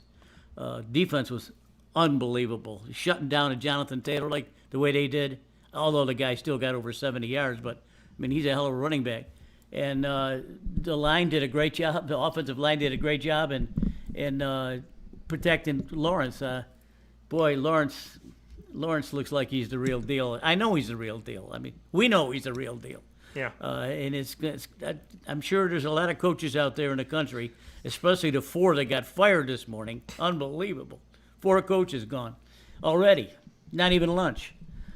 Anyway, I think the coaches out there would love to get their hands onto this kid and say, I can show you a lot more than what you saw, what we saw last season. So I'm looking forward to. I'm sure the guys wanted to go back out and play next week, even though they won't be able to. But it was good watching them. Now, Lawrence he's got a rifle for an arm. Gosh Almighty, his arm is strong. You better have tough fingers when you're playing with him. Hey, and being able to see them get that victory and just look like they were doing it together and just really understood each other, what does that say about Darrell Bevell to be the offensive coordinator, step in and become the interim head coach after Urban Meyer was let go, and to have this team looking like they were playing their best football the last game of the season? What does that say about Darrell Bevell? Well, I like Darrell Bevell. Nothing wrong with Darrell Bevell. You know, Jacksonville last week looked like probably the worst team I've seen in 10 years come through the league. They got pushed and shoved all over the place by New England. They weren't in the game. Their heads weren't in the game. Their bodies weren't in the game. And Bevell, I think, had to reach out and say, listen, fellas, I'm not going down in a ball of fire like this. I said, you guys have got to play better next week. And I think he rallied the troops. And frankly, I believe he deserves to be interviewed for the job. Yeah, you know, and you and I talked about that I think, you know, the best thing that he could have done in front of Shad Khan is to lead this team to their best football at the end of the season, cohesively working together in all phases of the game, never trailing in this game, knocking a divisional opponent out of the playoffs. So even though they're not making it, they prevent the Colts from going in, never really letting up on the gas. I think the best resume booster and the best audition of any coach that's going to interview for the job is Darrell Bevell, because he's on site already. He knows Shad Khan. He's leading the team currently, and he just got them to a win. So he's got a leg up on everybody else saying, look at what I did with the guys that I was given on an interim basis. You know, Bill O'Brien can't say that. Doug Peterson can't say that. Jim Caldwell, Todd Bowles, Byron Leftwich, Kellen Moore, Nate Hackett. None of those guys can say what Darrell Bevell can say, which is, I just won with these guys. Very true, very true. He did an outstanding job. It seems like his command presence on the sideline is more like a man treating men instead of that pompous ass that we saw in Urban Meyer. I think he deserves a chance to lead the team again. Although, you know, last week really scared me with the effort against New England. I don't know where that game came from. Even if you're piss poor, they were worse than that last week. I didn't think they could pull themselves off the map to do this, but they did. And I think all the credit goes to Darrell Bevell. And, of course, Trevor Lawrence and his arm. Yeah, you know, and just really an incredible way to end the season for Jacksonville. You know, I don't know if I've ever taken more of a positive from a losing season than I took from Jacksonville yesterday. Just the feeling that I got when I left, the atmosphere, the fans cheering, "Let's go Jaguars." I don't know if I've ever walked out of an arena knowing that a team wasn't going to the postseason and thought to myself, they're in a good place. You know, there was something about yesterday that makes me feel like they're going to be okay. Oh, I hope so, Daniel. I mean, the next coach coming in has got a big job, though. I mean, let's face it, all these guys will not have jobs next year. Every one of them will have to play for their position. I don't care who comes in. If Darrell Bevell remains, you know, it's going to be difficult for any veteran, especially, to hold their job next year. You know, with that being said, I don't know if there's the candidates out there can rise up to that. I thought that Urban Meyer was a poor pick to begin with because of my experiences with him at Florida. I don't like Urban Meyer. Don't like him any more than I did 8 years ago. So, you know, whoever comes in has got a big job. What do you do with a team that was 3-14? What do you do with a team that looked so poor last week that they almost gave it up? I think they did mail it in. I don't say that too often against any team. Yeah. But last week they did, and to come back this week, they made a heck of a rally. And I liked it. Ran the ball well. Wide receivers did a good job, except for Shaviska Shenault. That kid's got to learn how to catch the football. That kid, he better, all this winter, he should have one of those throwing machines, throw balls at him 10 hours a day. He missed so many catches over the period of the year, and yesterday they were, I don't know. You know, maybe he's thinking he's running before he can catch the ball. That's the first thing that even Vince Lombardi says. You can't run without the ball, so look the ball into your hands and then take off. And he's got all the talent in the world, and he can really bust a game wide open. But, Shenault, you got to learn how to catch the ball, bro. Oh, and you think about that was another touchdown. The Jaguars could have actually put more points on the board and gotten over 30. And I think at one point Trevor was, I believe, 15. He was 14 of 15 at one point. And he was like 13 of 14. They took a timeout. Then he completed another pass. On that drive, he very easily could have had another completion, but that was Laviska Shenault dropping it in the end zone. And we're looking at a place where he could have had 20 completions by halftime. And at the end of the game, he was 23 of 32. He had 2 touchdowns, no interceptions, and over 200 yards. And all of that looked all fine and dandy. But I want people to know his numbers should have actually been better, because if you don't count the drops against him, this is a guy who completed, over 70% of his passes if we look at that. So, he did so much in this game, and I think some of it was left off the stat sheet because guys like Laviska Shenault didn't catch those balls that hit him in the hands. Well, Chenault's got all the talent in the world, and whoever comes in needs to keep this kid alive and well. I mean, he just got to learn how to catch the ball. And, all of these guys, these wide receivers that come in the league these days, they all have, most of all, sprinter speed. Most of them do. You got tight ends that can then run that fast. But the biggest problem these kids, when they come in the league, is they simply don't catch the ball enough. And if you're going to go up for a backdoor pass from Lawrence, you got to know you're going to have to contort yourself and reach around and get the ball. Or if it's a sprint down the sideline, you're going to have to dive for it. Everything. This is all basic to any football fan coming in. And the Jaguars need to concentrate on Shenault, because he really is a super athletic kid, and I want to see him. I want to see him do much better than he did. Yeah, and Trevor Lawrence, for what he was able to do, we look at what he did this season. He has now and he did it in 16 games, not 17. So I want to let people know this. Not only did he pass Gardner Minshew's franchise record for passing yards as a rookie in the NFL with the Jacksonville Jaguars, but he did it in a regular season, so to speak, because he had already passed the record last week before he came into what is now the 17th game of the season, which is an extra game. So, statistically looking at it, he did it in 16 games, not 17. I think it was 3,281 yards that got him over the hump on a 40-yard pass.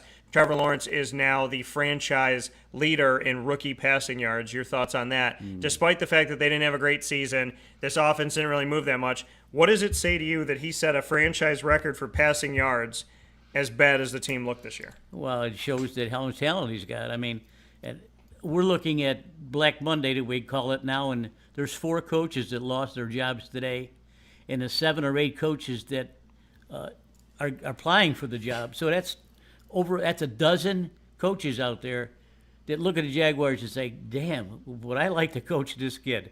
Would I like to coach this kid? Urban, what did you do to this kid? You know, and you got... Did he kick him in the arm? Because he kicked our kicker in the leg, and our kicker couldn't kick after that. That's true. Yeah, that's true. Well, Urban, he needed to go. But anyway, there's over a dozen people out there that would love to coach the Jaguars. It's a young team still. Defensive line really shut down things yesterday. Gotsis was a beast inside. I got a couple of sacks, and he stuffed the line of scrimmage on some 4th down plays. He's a beast. I thought Taven Bryan was going to play yesterday, but on his last game, but he didn't wind up in the game. So, their defensive backfield, everyone did a great job, and you walk out of the stadium in good spirits. If you live around the town, you walk out of the stadium, you go grab something to eat, you go home to your honey and say, "Damn, today was fun, and I can't wait till next year. I can't wait till next year." And frankly, neither can I. Yeah, and I think what they did is, they gave Jacksonville fans hope. They gave Jacksonville something to build off of. They gave the coaches they gave the new coach something to build off of. They gave Trevor Lawrence something to be happy about. They gave this team as a unit. And what the thing is people accidentally do good things sometimes. And what I mean by that is Urban Meyer's immorality, lack of personal responsibility, and just lack of professionalism and adulthood caused this team to have to search within each other for leadership, to have to find it within the locker room. And Marvin Jones Jr. talked to me about it a little bit before, and you'll be able to see that video back on youtube.com/wakeupcalldt this morning, and all of them with the Jaguars that I got to have at the end of this season. But Urban Meyer tripped up and accidentally danced his way, pun fully intended, into where we are today, which he mistakenly helped this team find leadership amongst each other. Well said. And I like what Miles Jack said. He said this team was so dysfunctional that they had to reach inside themselves, like you said, and believe in each other and say, listen, we're professional athletes on a team that isn't doing very well, but we can't mail it in like we did last weekend. We have to be there for our coaches, our fans, and our fans and our loved ones, and my nieces and nephews and brothers and sisters and everything. I want to go out a winner, and they did this. They did yesterday, and they should be very proud of themselves. Yeah, and Greg said that defensive line in Jacksonville can get that much better with two absolute studs predicted to be at the top of the draft board. And you spoke to me yesterday about the Michigan D linemen, and as Greg said that, you already said that yesterday when we were talking about it. I'm going to let you say the name. Oh, I forgot his name. Aiden Hutchinson. Aiden Hutchinson. Okay. Anyway, I think he's be the number one pick, and I think that the Jaguars ought to go right after him. 14 sacks this year. 14 sacks. That he probably play spread out a little bit like Josh Allen does, and he can be a terror in there. And I like him as the number one pick. I like that Miles Jack is young in his career. Yeah. And that Jacksonville brought on Josh Allen to complement Miles Jack, because is Josh Allen not a freak of nature? And everybody's talking about in the draft there was a Josh Allen and a Josh Allen. Mm-hmm. The Bills got the quarterback, and the Jaguars got the defensive end outside linebacker hybrid. And everybody's talking about the Bills Josh Allen, and then that Bills Josh Allen comes into the Jaguars stadium and gets beat in a defensive game 9-6, and Josh Allen goes off. And in this game, Josh Allen with two big sacks, just getting after Carson Wentz, I think at one point knocking him back 9 or 10 yards. So, credit this Josh Allen for coming to play and really showcasing himself and starting to show that he can be a leader on the team too. Josh Allen is an enigma to me. At times I think he's unblockable, and sometimes he doesn't show up. I'm not being critical of him. It's just maybe it's the way the game plan comes to him from the opposing team. He truly is. I remember a couple of weeks ago I said I compared him to Von Miller of Denver, who truly can take over a football game. He's that good, and if he can be that good for the rest of his career, and maybe bring in another defensive end like this Aiden Hutchinson kid. Who knows what's going to happen? There's so much talent on the offense side of the ball that maybe the defensive side has to step up a little bit, but that's for us pundits to talk about at another time. I just want to see Shad do the right thing, and for once in his career here at the Jaguar, besides buying the place, is to make a good decision. Make the best decision possible for the team. Yeah. He struck out 3 times. And I know in baseball, you strike out 3 times, you're gone. So, God, you can't strike out. You can't throw yourself out. So, yeah. And that's the thing is, Shad, and I got to see him yesterday, dressed very nicely, and coming out of the Jaguars area where we have our post-game press conferences and whatnot. So, looking at it now, I've said this to you before, I like the fact that the owner of the team, Shad Khan, that he has put himself in a place where he's transparent with people, he's transparent with the media, transparent with the fans. He puts things out there. I think he says more than you expect an owner to say. He gives more. He doesn't just give like the coach speak, so to speak. But at the same time, like I told you, I love that he knows how to talk. I want him to know how to recruit the right guy. And if that means he needs to call in other people, if that means he needs to lean on some friends, if it needs he needs to put a cabinet together and really figure it out. If he wants to sit with Darrell Bevell and say, "Hey, you found success with this team. How did you do it? How do I look for the right guy?" Whatever that may be, Shad is going to have to be better than just a talker now. He's going to have to be a doer. He's great at saying, "Hey, this is our adversity and how we're going to navigate through it." But I would like him to talk about wins instead of adversity. And in order to do that, he's got to find the right guy. And in order to do that, he's got to do his research, because Jacksonville is notorious historically in the last decade of drafting and bringing in coaches, drafting players and bringing in coaches that are talented, but they're a problem. Urban Meyer was a problem. Jalen Ramsey, Telvin Smith, Yannick Ngakoue, Marcel Darius, they were all problems, but they were talented. Jacksonville has to find talented players and coaches that are not problems now. It's a character thing. Well, I've been critical of Shad several times on this broadcast, and I'm going to continue to be critical of him because he hasn't made the right decision. Now, and I've said this too, it's redundant, I know. I mean, he's a worldwide billionaire who makes decisions every day. For some reason, even if he's reached out to football people or college people or MBAs or anything to try to find the right combination at this team, it hasn't worked. I don't know what criteria he's using to choose. Maybe he just ought to go with a gut instinct and say, I believe this person. I believe this person. Like Gus Brandt. Gus was a heck of a guy, and Marone, heck of a guy. Maybe they interview better than their job actually entails. So, Shad, you just gotta maybe go on your cabin cruiser. It's about 1 million feet long.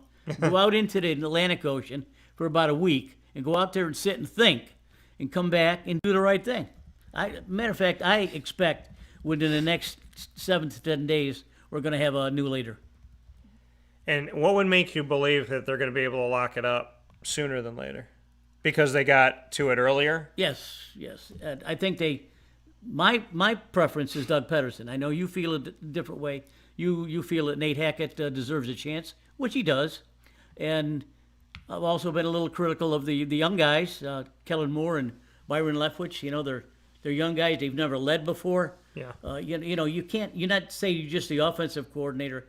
You got to lead a team of 50 guys, and these are men. They're not children. They're not kids. They may be 22 or 23 years old, but they're men. And Patterson, in my opinion, is the leader. Bill O'Brien has now jumped on it. They haven't. I don't think they've interviewed Josh McDaniel. Maybe he's not interested, which I thought would be a good choice. Pederson is my choice. Yeah, we look at it right now, and former Philadelphia Eagles head coach and Super Bowl champion Doug Peterson, and Todd Bowles, Tampa Bay Buccaneers D coordinator, former Jets head coach, former Colts and Lions head coach Jim Caldwell, who was there for the tail end of Peyton Manning's career after Tony Dungy finished things up. Byron Leftwich, former Jaguars quarterback and Tampa Bay Buccaneers offensive coordinator. Kellen Moore, former Boise State quarterback and Cowboys offensive coordinator and former backup for the Cowboys at quarterback. And Bill O'Brien, Alabama Crimson Tide offensive coordinator, who is going to allegedly be interviewed by the Jaguars after I just interviewed him with Alabama. And so could be Nate Hackett, Green Bay Packers offensive coordinator as well. Matt Eberflus, the Indianapolis Colts defensive coordinator. Dan Quinn, it looks like he's not going to be on the list here. That from what something that I had seen here. But as we look at this, Caldwell has experience being a head coach. Doug Peterson has experience being a head coach. Todd Bowles has experience being a head coach. Do you think that they have to get a guy with head coaching experience? Absolutely. And I think it needs to be a person of substance.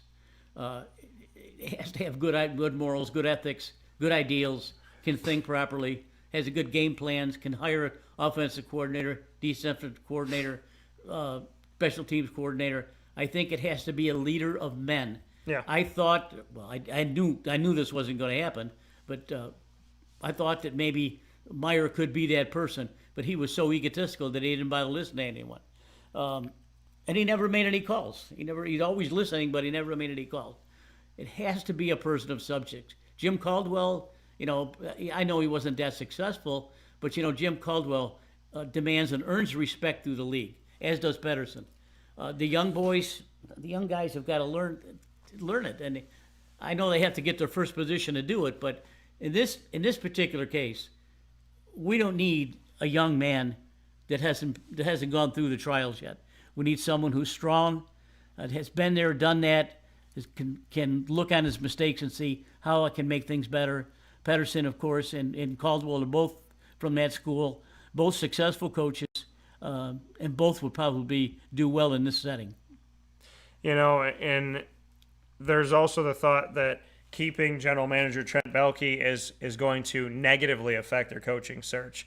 That there's been criticism that keeping Trent Baalke as GM is actually hindering their ability to find the right guy. I think you're right, and I don't know Trent Baalke. I know he's got a heck of a resume.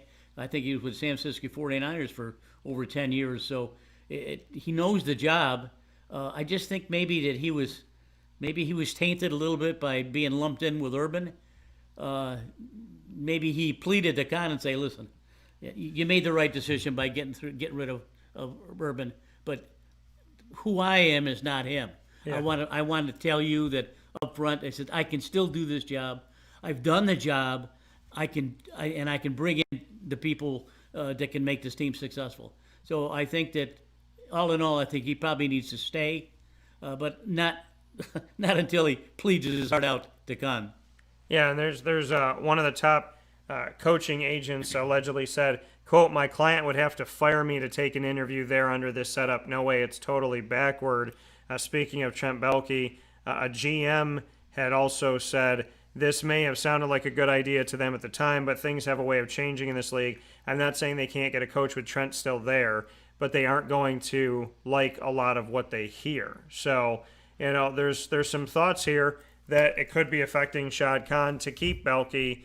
When you fire your head coach, do you have to let your GM go? I mean, I know Bill O'Brien was both with the Texans, but I mean, how do you look at that situation? I mean, I would think typically a GM with the coach and it hasn't worked 3, 4, 5 years, you let him go.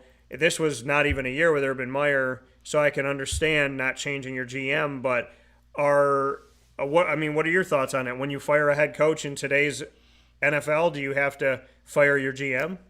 Well, not necessarily, but they did at Minnesota. Yeah.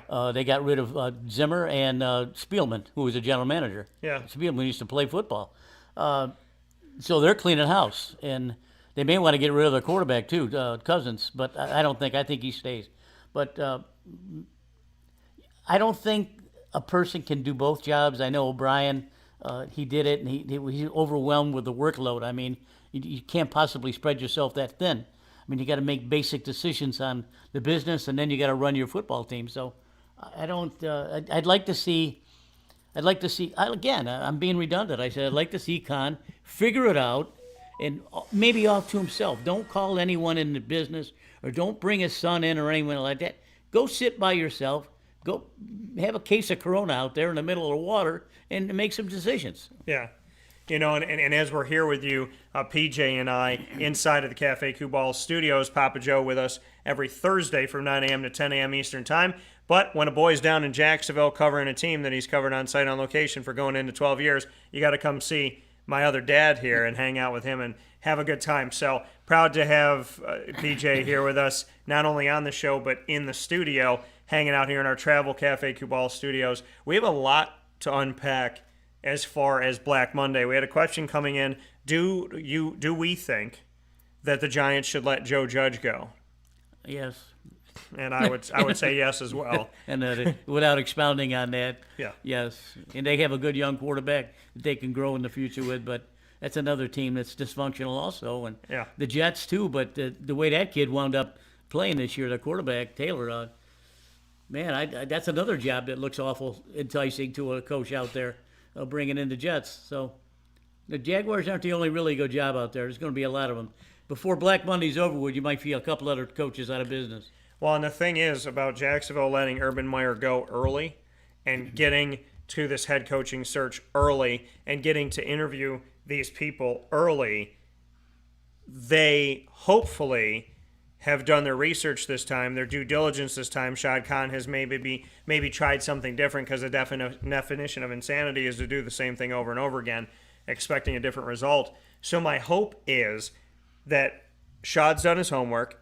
The team's had more time than any other team out there because they've had the time to do what they've been able to do. Now, granted, John Gruden and the Raiders parted ways, but they could be keeping their interim head coach. So the way things look in Jacksonville is if Shad has actually taken this time and used it wisely, they should have a leg up on everybody else.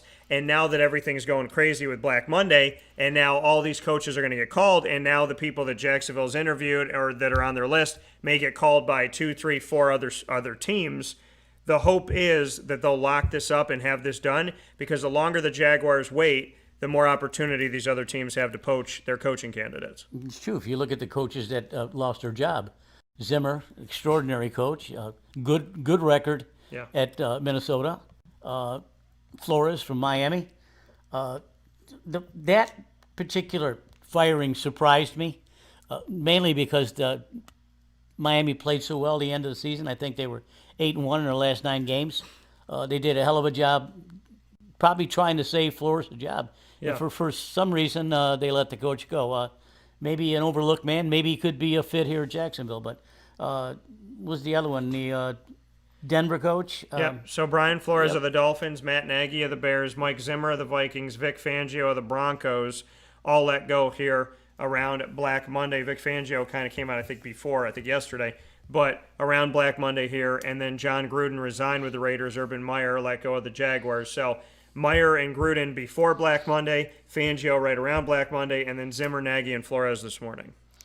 Nagy's an intriguing prospect too. I mean, it's too bad that he couldn't make it at the Bears though. But again, someone's looking. But has anybody made it with the Bears? I mean, since they parted ways with Lovie Smith, who they thought was mediocre, they have literally just been changing coaches like underwear at this point. I think that bringing in Andy Dalton was the best thing they did. Fields is probably not quite the person that they think he is, but Andy Dalton looks like he's throwing the ball again well. I think he needs to stay with the team and lead the team. With Fields learning still, just like I watched the Packers yesterday, and they sort of walked through the game, but they didn't want to hurt anyone. Rodgers only played a half. They brought in Jordan Love, who looked good. So, all of these teams that we're talking about are now going to be looking for coaches, and I just hope that the same guys are not recycled. I don't mean to cast aspersions on these guys, but I think the younger group that we're talking about, Hackett, I'll have to put right in there along with Leftwich and Kellen Moore. I think these guys are probably going to get a job this year somewhere. Someone's going to take a chance on a young guy, especially Kellen Moore, really young. But I don't want it to be the Jaguars. The Jaguars need a grandfatherly father kind of guy who's strict but tough, opens the door to people coming to talk to him all the time, will listen on the track, who will listen on the practice field, listen to his coordinators and say, okay, this is the right way to go. Look, they're not going to coach. I don't want them to coach offensive. I don't want them to coach defense. I don't want them to coach special team. I need them to run the team, run the 50-man rosters they have, make the tough decisions, and then let the coordinators do their job. Look at Belichick. I mean, Belichick is everything that you want in a coach, except he's grumpy. The grumpy Laughter Bowl captain. That's what I call him all the time. And he is. But who cares? He wins. And look what he wins. This year he wins with a rookie quarterback who came from a championship team. No one said, oh, he's too slow. He's got a small arm. He doesn't run very well. What does he do but win? And he Belichick saw that in training camp and says, I can't pass this guy up not playing. He's got to start. And he's been there ever since. Yeah, and the thing is you bring up a bunch of different things here, and a coordinator has to hire a coordinator to be under him. But you even look at what we saw Darrell Bevell do, where he tells one of the assistants, "Hey, you're my coordinator now." He didn't say I'm gonna be the interim head coach and I'm gonna be the coordinator. So, I think Darrell Bevell understood that. if Nate Hackett comes in, I don't think he's going to be running the offense. I think he'd be working with it and helping, but you have to hire an offensive coordinator. You have the money. You're an NFL team. You don't need to do two jobs. And, 9 times out of 10, it's not going to work. It doesn't work to be the GM and the head coach. It doesn't work to be the coordinator and the head coach. It doesn't work to not have a coordinator, as Dino Babers found out with not having a special teams coordinator. So a lot of stuff being said here. I want to get into some of it. One of the things here, Michael said, Tony Dungy said in a comment that the Jaguars should hire Jim Caldwell. Well, I want to let it be known that Tony Dungy is trying to get Jim Caldwell a job. These last couple of years, he said the Lions should have brought him back. He said that he would be a good fit with the Texans. Now he's saying with the Jaguars. Tony Dungy, he's going to back up Jim Caldwell because Caldwell was on his staff, and Caldwell took over for him when he left. Jim Harbaugh, let's go to that for a second. The thought of two Harbaughs coaching in the NFL, again, I have a theory in my take on Jim Harbaugh leaving Michigan to coach in the NFL and why I think he would do it. What do you think about it? I think it's time for him to go, and I think he knows it's time for him to go. If the program is not in the best shape right now, if he's having a lot of kids transfer out at the end of the year, that says something to the people that are making these decisions that maybe Jim is not the person for this job anymore. And I think that if Jim Harbaugh is interviewed for one of these slew of jobs that come up, I think he's a very good candidate to take that job. Yeah. I wouldn't even mind the Jaguars. I think he's an extraordinary coach. I don't know if he's as good as his brother, but he has a chance to grow into a good coach with the Jaguars, and he would be a good choice. Caldwell's not an enigma to me. He hasn't been as successful as I thought he would be. He looks like he's carefree and doesn't care on the sidelines, but he is a motivator, and he does offensive, defensive very well. I mean, I think Caldwell would be a good addition to the Jaguars, as well as Pedersen. So, Jim Harbaugh's got a big decision to make if he already hasn't made it. I'm not sure. We're sitting down here talking, and he wants to leave. So, I don't know. See, my thing about Jim Harbaugh is that I would not prefer him to coach the Jaguars because I feel like he'd give more of an urban feel than what Jacksonville should be looking for. There's a lot of defections, and this is a point that Michael brought up. He asked what we thought about the defections from Michigan. Now, not as many as Syracuse. I think Syracuse holding that record, but we look at Hazim, an outside lineman who left back in 21, and then we have back on August 31st of 2021. Then we saw coming out of Michigan and going to Kent State, Nolan Rumler, offensive lineman, on December 15th. We saw Anthony Solomon leave, a linebacker from Michigan, go to Arizona. Darian Green Warren, a corner, left Michigan with 4 years left. George Johnson III's leaving Michigan at corner. Andre Seldon's leaving at corner, and Dan Villari's leaving at quarterback. Jesus. And so the question is, do they know something that we don't know? And, the portal is an interesting place because you never know exactly what the reason is why a kid is in there. I mean, individually, it could be a bunch of things. Syracuse has got more leaving Syracuse than Virginia Tech, Miami, and Duke, who have coaching changes. So you can't say it was because of a coaching change. You could say it's because Syracuse kept Dino, and the guys don't want to be there for that. Could be because they feel like nothing's going to change. It could be because they feel like the culture's not good. They're not getting playing time. It could be a bunch of different things. But ultimately, my thought on Jim Harbaugh is this. I'm surprised he didn't get fired from Michigan any of the last, previous 3 years, 3-4 years. So that being said, I'm surprised that they kept him. He wasn't defeating his foes inside of the conference, right? And then I said, 3 weeks ago, I said Michigan and Michigan State have to play Ohio State. Mm-hmm. Whoever beats Ohio State and stays undefeated in the next 3 weeks is going to take Ohio State's spot in the college football playoff. Michigan did that, and exactly what I was prognosticating happened. Then they got blown out. They lost by 23.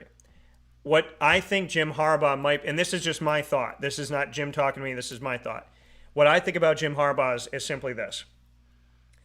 I have withstood many opportunities that they could have fired me. I have somehow survived the sands of time in Michigan. I brought my team to the college football playoff, and I got killed. I don't think I'm going to be able to get this team back here. And now that I've set the precedent that I have to get here and I have to win, I think his mentality is this. It took so long for Michigan to get to the college football playoff. They did it once. They did it under Jim Harbaugh. I think he realized when he got there, we can't beat these guys, and I think he knows he can't get back. So I think he's hit his ceiling, which is why I think he's going to go back to the NFL. True, like the guy from Oklahoma can't win anymore because he's going to join the SEC. Yeah. I think Harbaugh knows that he can't do any more in Michigan. Right. I think he knows that. So if he stays any longer, it's going to come to a point where eventually he's going to have to leave. You brought up last night when we were sitting at the kitchen table again, like we usually do, and yakking away. Bringing up, I wanted to look up Syracuse's recruiting list. Yeah. And they were something like 69th or 68th or something like that. Yeah. And they had 12 guys. Of the 12 guys, 4 in Florida. Yeah.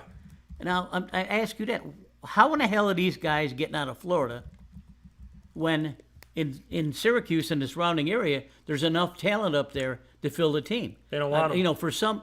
For you Syracuse fans out there, will you tell me why you have to come down to Florida to get 4 out of 12 players to come to Syracuse when you have the ability to get all the players you need right in New York? Why is that? Because they're not willing to go after them. The current staff has shown time and time again that they're not doing it. Syracuse bringing in Braylon Oliver from Louisville as a safety, on August 20th. But besides that, Cody Shear, he left his school to come to Syracuse. I don't even know if the plane landed. He literally left in June and then touchdown in August and gone. Russell Thompson Bishop, receiver, gone. Jarvion Howard's at Elkhorn State at running back. Taj Harris did an exclusive with me, committed to Kentucky, and then decommitted, which I saw coming. Tommy DeVito's in Illinois. The quarterback, Larry Kinsler, the edge rusher, is gone. Dylan Markowitz, a backup quarterback we're never going to see, is gone. I think we saw him for a couple snaps. Jeff Canton-Arku is in Memphis. He had a ton of offers when he joined the portal at linebacker. Curtis Harper, defensive lineman. He is moving forward, I believe, he's going to Akron. And then Joe Rondi, defensive lineman, he's gone. Luke Benson's in Georgia Tech, the tight end. And that's Syracuse lost their 2 best tight ends they've had in a decade because they don't throw to them. So they All lost of these players have left Syracuse? This is all this year. Jesus. Adrian Cole gone at corner, and then a player coming into Syracuse, Jawan Price, running back, and Cooper Lutz leaving at running back. Sherrod Johnson at wide receiver. Landon Morris is in Utah now at receiver. We never saw him. Chase Atkinson at corner's gone, and Ben LaBrose at safety is gone. And that's just going into this year. If we go back to last year, I could show terrible. I could show you that Ed Hendricks left, Tyrell Richards left, quarterback David Summers left, Kevin Lemieux left, Jason Simmons came into Syracuse. Zach Morton left, Kadir White was gone, Drew Gunther went to Bowling Green, Jawar Jordan is doing well at Louisville in the same division after leaving Syracuse. Cam Jordan left, Nykeem Johnson went to Kent State because they never used him enough. Cooper Dawson left the team, went to CSU. Cam Jonas left, Markenzie Pierre left, Aaron Hackett went to Kent State, Jason Munoz left, and then we saw Garrison Johnson leave too. So Syracuse, the transfer portal can thank Syracuse for giving them plenty of players to throw into the lottery. And, if you look at the lottery balls of the transfer portal, a lot of them have orange S's on them, is what I'm trying to say. They could build them. Someone could build a football team from all these guys. That's what I said. I could take all the transfers from Syracuse and make my own team. Jeez. And Greg said 4 is light compared to past years, and that's true. Syracuse coming down to Florida like every other team in the country, but here's the thing. You have Miami with Mario Cristobal, and he's going to try and change things there. Right. You have FSU, and I already told people Mike Norvell is going to be good, and you did too, because I spent all the time that he was in Memphis with him and since then. So between Mike Norvell at FSU and to now, and you have Florida being Florida, and they'll be back. Miami, you have UCF that recruits well, and now they have Gus Malzahn, and I keep watching his Twitter, and he always puts boom when they bring somebody in. He's been doing that. South Florida, having a coach coming in from the Dabo Sweeney coaching tree who's trying to get things right there with Jeff Scott.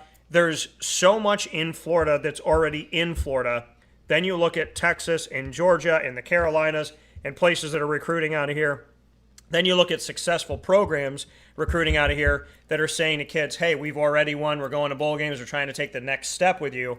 Syracuse is last on the list of a lot of these places. And I think the guys that are coming to Syracuse from the state of Florida are guys that Florida didn't want or Georgia didn't want, and some of these places didn't. You're not stealing from Michigan and Georgia and Florida State and, Texas and Texas Tech and whatnot. 9 times out of 10, maybe once or twice Syracuse is doing this in a few years, but they're not getting the top guys in Florida. They're getting the guys that people don't want. And that's not to discredit the guys that they're getting from Florida. It's just a reality. Syracuse is not going to get the number 1 receiver out of Florida, the number 1 D lineman out of Florida, the number 1 quarterback out of Florida. They're going to get the guy that everybody else ran out of space for, or that waited too long to be recruited, or maybe something happened, or there was a coaching change. And that's not to take away from any of the players coming in from Florida. I love those guys. Love Steve Ishmael, Belazaire Bassett coming in. A big fan of the guys that come onto this team from the great state of Florida.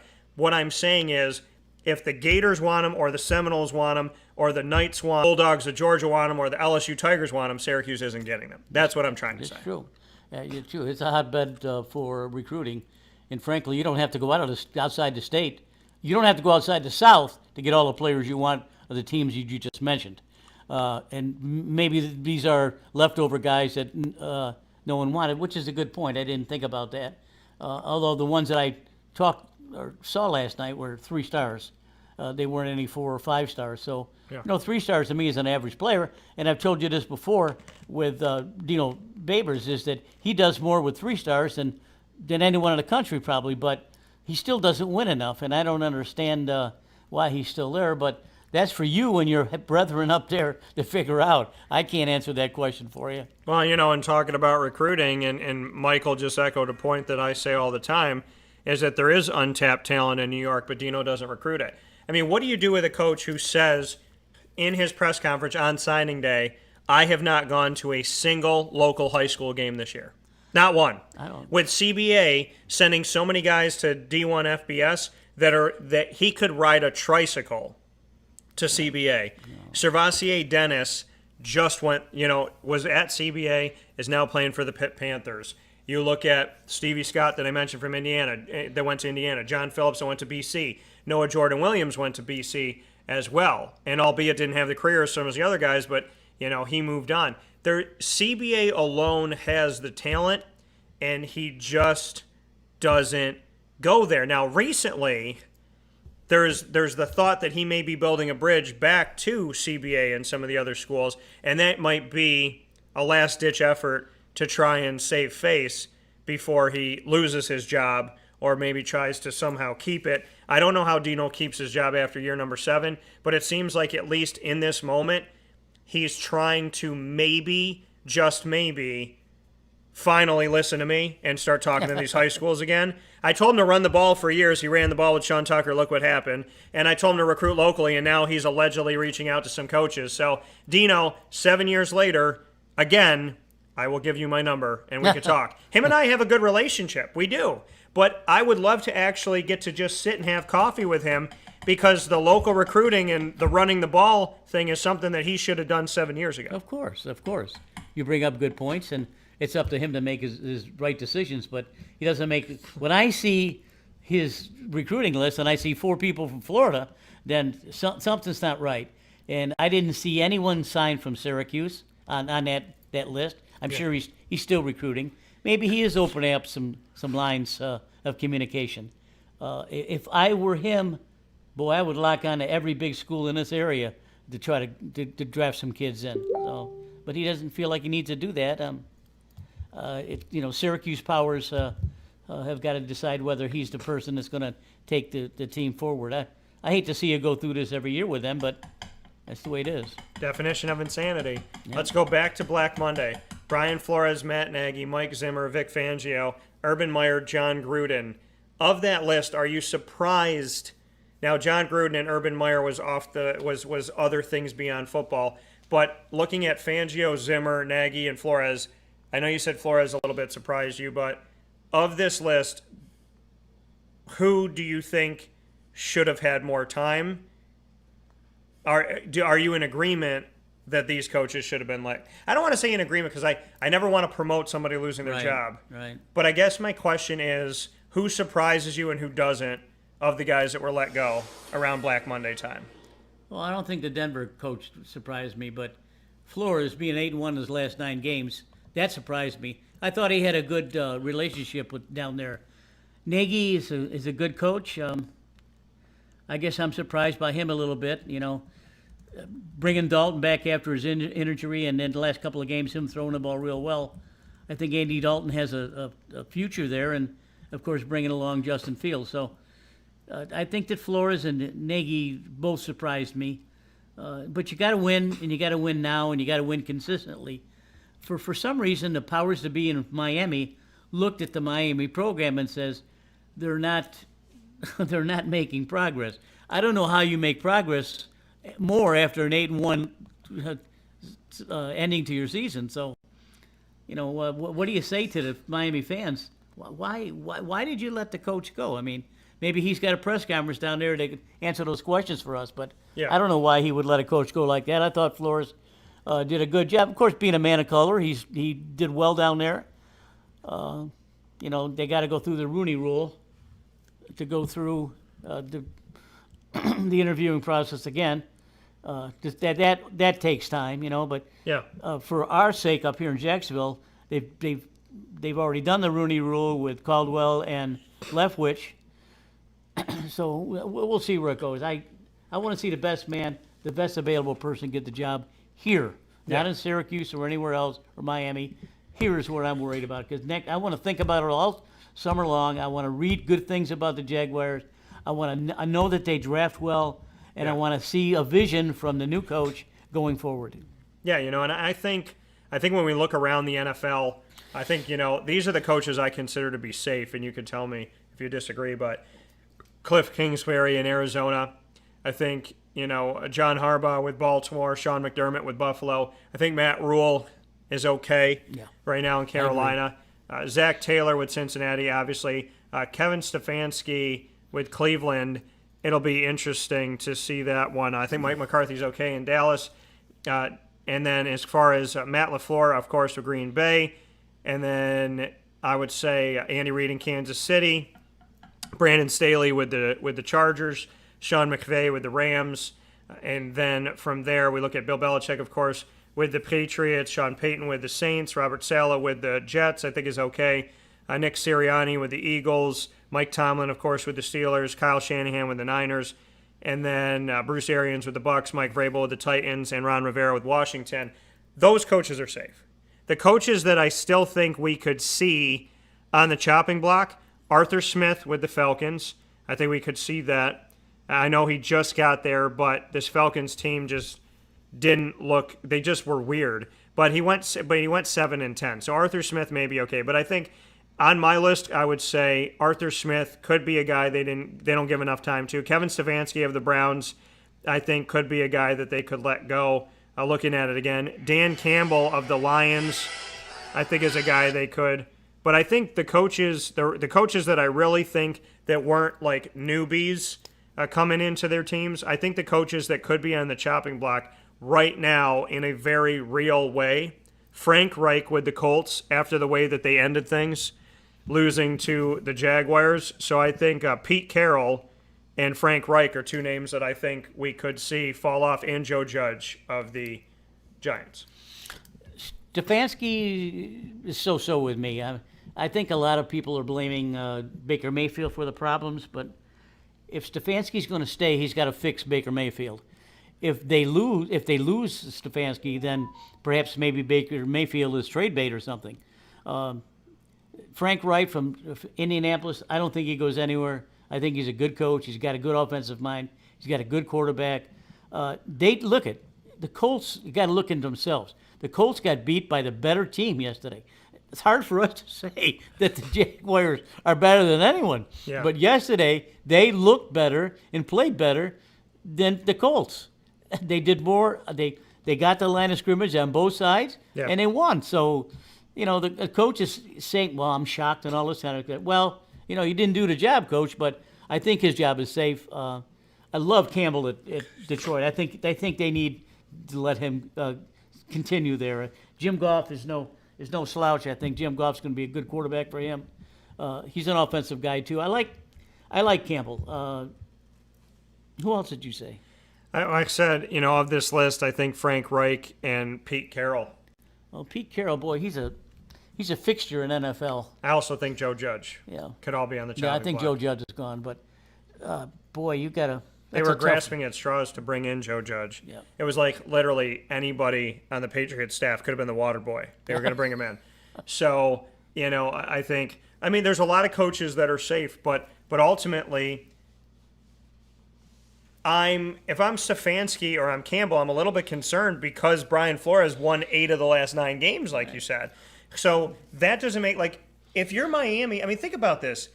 A lot of teams didn't even come close to winning 8 games, including Jacksonville. Nice. You win 8 of your last 9, and you get fired for an 8-1 record at the end of the season. What have you done for me lately? Won 8 of 9 games. It's weird in Miami because it's like they wanted Tua, and then there was like this buzz about Tua 2 years before he was available in the draft, and then they get Tua, and now the question is, do they really want Tua? Nice. And then they get rid of Brian Flores. If you keep doing that, if you're that fickle, you're never going to be successful. And then I think with the Browns, Stefanski's on my list of he could be let go because the Browns don't ever seem to hire a good coach anymore. Like, they don't hire good coaches. They hire coaches that just lose all the time. They lose with talent. Like, the last few coaches of the Cleveland Browns have had talent on paper, and they can't figure out how to win. And I think the thing is, again, like when we talk about any team, when you have individuals that are very successful, but the team doesn't win, that's a coaching problem. And I just see consistent issues with Cleveland. It's, what are they going to do with Baker Mayfield? I just think if Cleveland cleaned house again, I can understand that. I can understand Frank Reich being let go because the Colts were just totally embarrassed. And he's been there for a few seasons to try and get this thing right. So I could see that happening. But ultimately, if I had to put my money anywhere, I would say of all the coaches we've already seen vacate their, have their jobs vacated, I would say the next one would be Joe Judge. But I wouldn't be surprised if the Seahawks looked at Pete Carroll and said, listen, what the hell happened? Yeah, true. I like Rule at Carolina. The only reason I do that is because he just hired an offensive coordinator who was Jay Gruden. So they're looking at him saying, well, he wants to right the ship a little bit more, so we're going to give Rules some extra time to do that. And certainly Gruden is a good pick to be an OC. We've gone through a bunch of coaches, and I just want the Jaguars to do the right thing and make us proud. Yeah. And I want to read and research all the good things from now through the draft, through the training camps, through the summer. I want to feel good about the team. I thought Urban Meyer, maybe his personality alone would do the job. Well, it didn't work, and I knew it wouldn't work, but I wanted it to work. So, I just want Khan to do the right thing, and he's got a hey, shot. Maybe not a case of beer. Take 2 cases of beer. Go out into the ocean with your $9 million or $100 million yacht and sit down and figure this thing out. Get us a damn coach. Yeah, and I think, but I do. I think we may not be done here with this, and I think Jacksonville's going to have to get on it sooner than later because now these vacancies, the Dolphins, the Bears, the Vikings, the Broncos, maybe the Raiders, if they don't decide to keep their interim head coach, who's done a pretty good job as well and is in the playoffs. Raiders, Broncos, Vikings, Bears, Dolphins, you have all those teams, plus the Jaguars, plus potentially the Giants, plus maybe the Seahawks. So this could get cloudy quickly. Yes. And so it would behoove the Jaguars to get the right coach get them set and locked in. You've had a bunch of interviews allegedly done. Get everything else set, get it locked in, and let's go home with the coach now. This is how I look at it.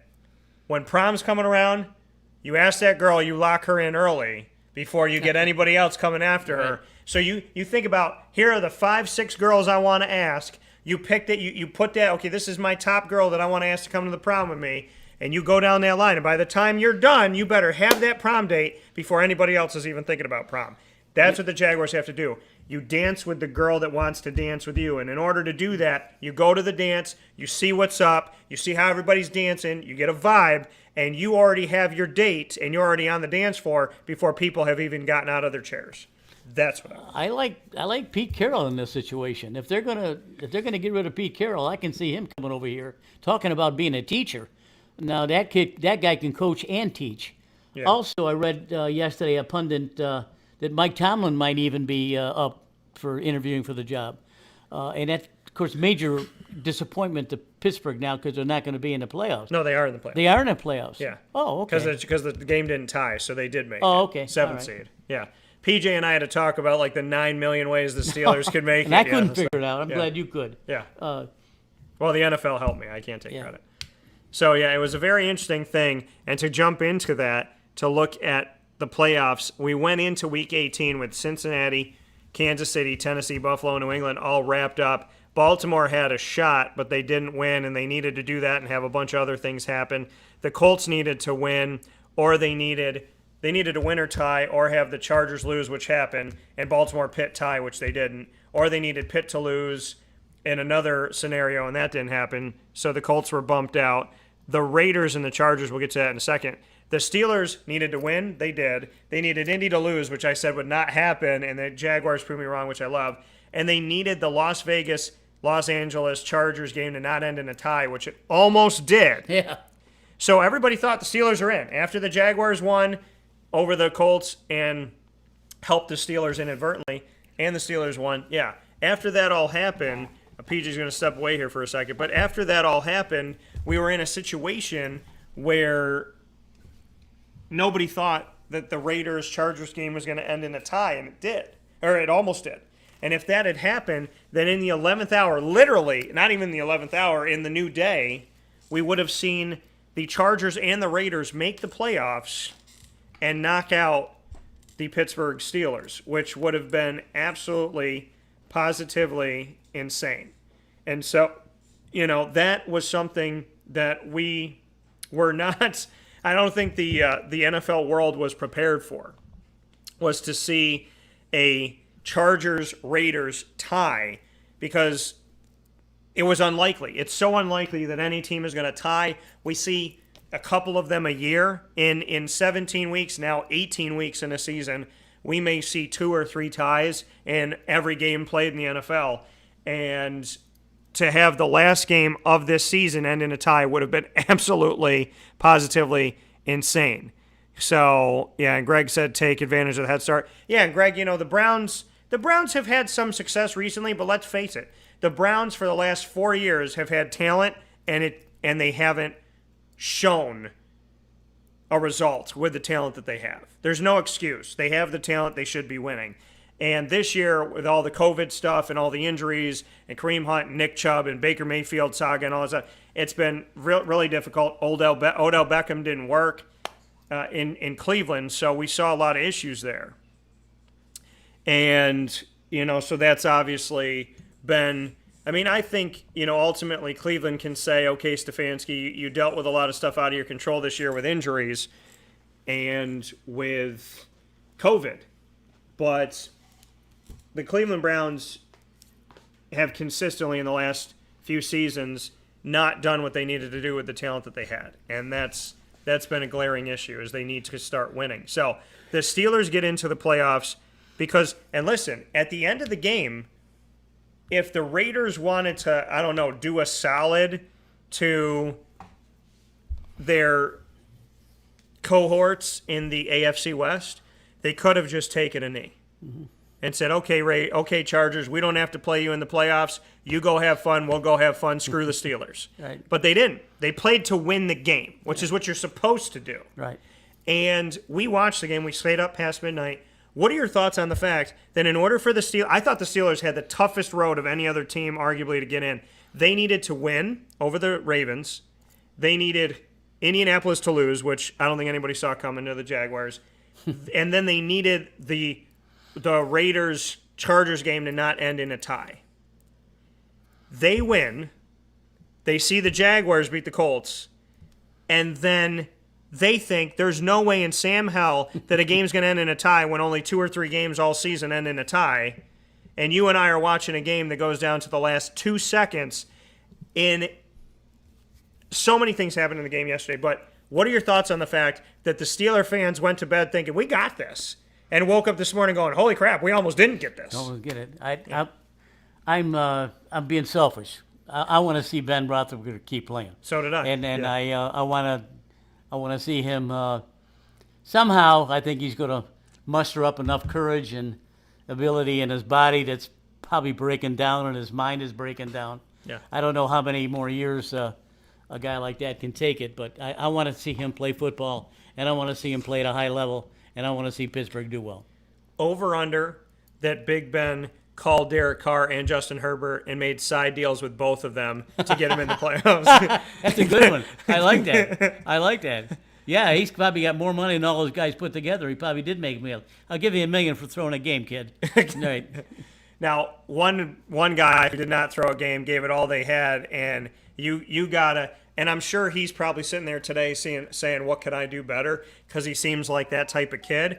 But I don't think there's anything else he could have possibly done. Is Justin Herbert. Three 4th and 10s that he converted on one drive. Right. Scores a touchdown on 4th and 9 to force overtime. And earlier had a 4th and 23 touchdown dart right through the middle of the field. This man converted 6 of 6 4th downs. Toward the end of the game, they go 6 for 6 on 4th down conversions. I don't know if I've seen a team convert 6 4th downs in one NFL season in 17 weeks. True. There's something to be said for guys with strong arms, and Herbert has got an absolute bazooka. And when you can throw the ball into tight spaces, yeah, you're an NFL quarterback. Aaron Rodgers does it. Trevor Lawrence now does it. And we have a Mary T sighting. There's a Mary T sighting. Right. Patrick Mahomes. We saw her back. It's like a Where's Waldo. She was there and gone. Patrick Mahomes can fit the ball in different spaces. He does it at different angles. I don't know how he does it. I'm looking at Aaron Rodgers yesterday, and they showed some close-ups of him from the defensive secretary, him throwing the ball. He throws the ball this way, this way, this way, and it gets in little spaces, and I don't know how they do it. Herbert is that kind of quarterback. He's a generational type of quarterback. He's got a beautiful spiral. Yep. I mean, his ball is just perfect. Yep. And he hit the receivers in their hands many other times where they could have maybe won this game. Right. Mike Williams, Josh Palmer. Mm-hmm. And not that these guys didn't come up with big plays in the game, but he hit these receivers and they didn't catch it, which forced these 4th downs. I have never seen a quarter 4th and 10, 4th and 10, 4th and 10, 4th and 9, 4th and 23. Markable. Every single time I was like, I've never seen a man fall more in love. I think he's better at 4th down than 1st down. The defensive coordinator from the other side may be looking for a job after that. Yeah. I'll tell you. The Raiders are in the playoffs, but with no thanks to their defense. No, none at all. Hebert is Chargers are going to be a good team for years to come. Going to be a good battle between him and Matt Stafford. I think they take over Los Angeles. It's good. Football is in good hands for the season here. Yeah. For the playoffs. I think we got some good games to watch and some exciting ones and to try to prognosticate. But we had some weird scenarios though. Yes, we did. And San Fran, by beating the Rams, San Fran got into the playoffs. The Rams were already in. The Cardinals were already in. But it was who's going to win the division. Arizona needed to win, and they needed the Rams to lose or tie, I believe. The Rams, all they needed to do was win to win the division. So the Rams lose the game to the Niners, let the Niners in the playoffs from their same division. But because Arizona lost, even though the Rams lost, the Arizona Cardinals still gave the Rams the division. So by losing, they won the division, let another team in. 3 out of 4 teams in the NFC West get in, except for Seattle. Who would have thunk that with Pete Carroll and Russell Wilson? So Seattle's the only team that doesn't get in from the NFC West. They take up almost half of the spots in the NFC, 3 of 7. Because the Niners win, they play the Cowboys. The Cardinals get bumped below the Niners, and the Rams get ousted from their spot, and Tampa Bay goes to number 2. So the NFC that was more decided had a nice cluster of a situation because the NFC West just couldn't close it out, and the Rams and the Cardinals losing shook up the playoff picture at least. I have a thought. Yeah. Shad, listen to me now. Bro, listen to me. Jump in your boat.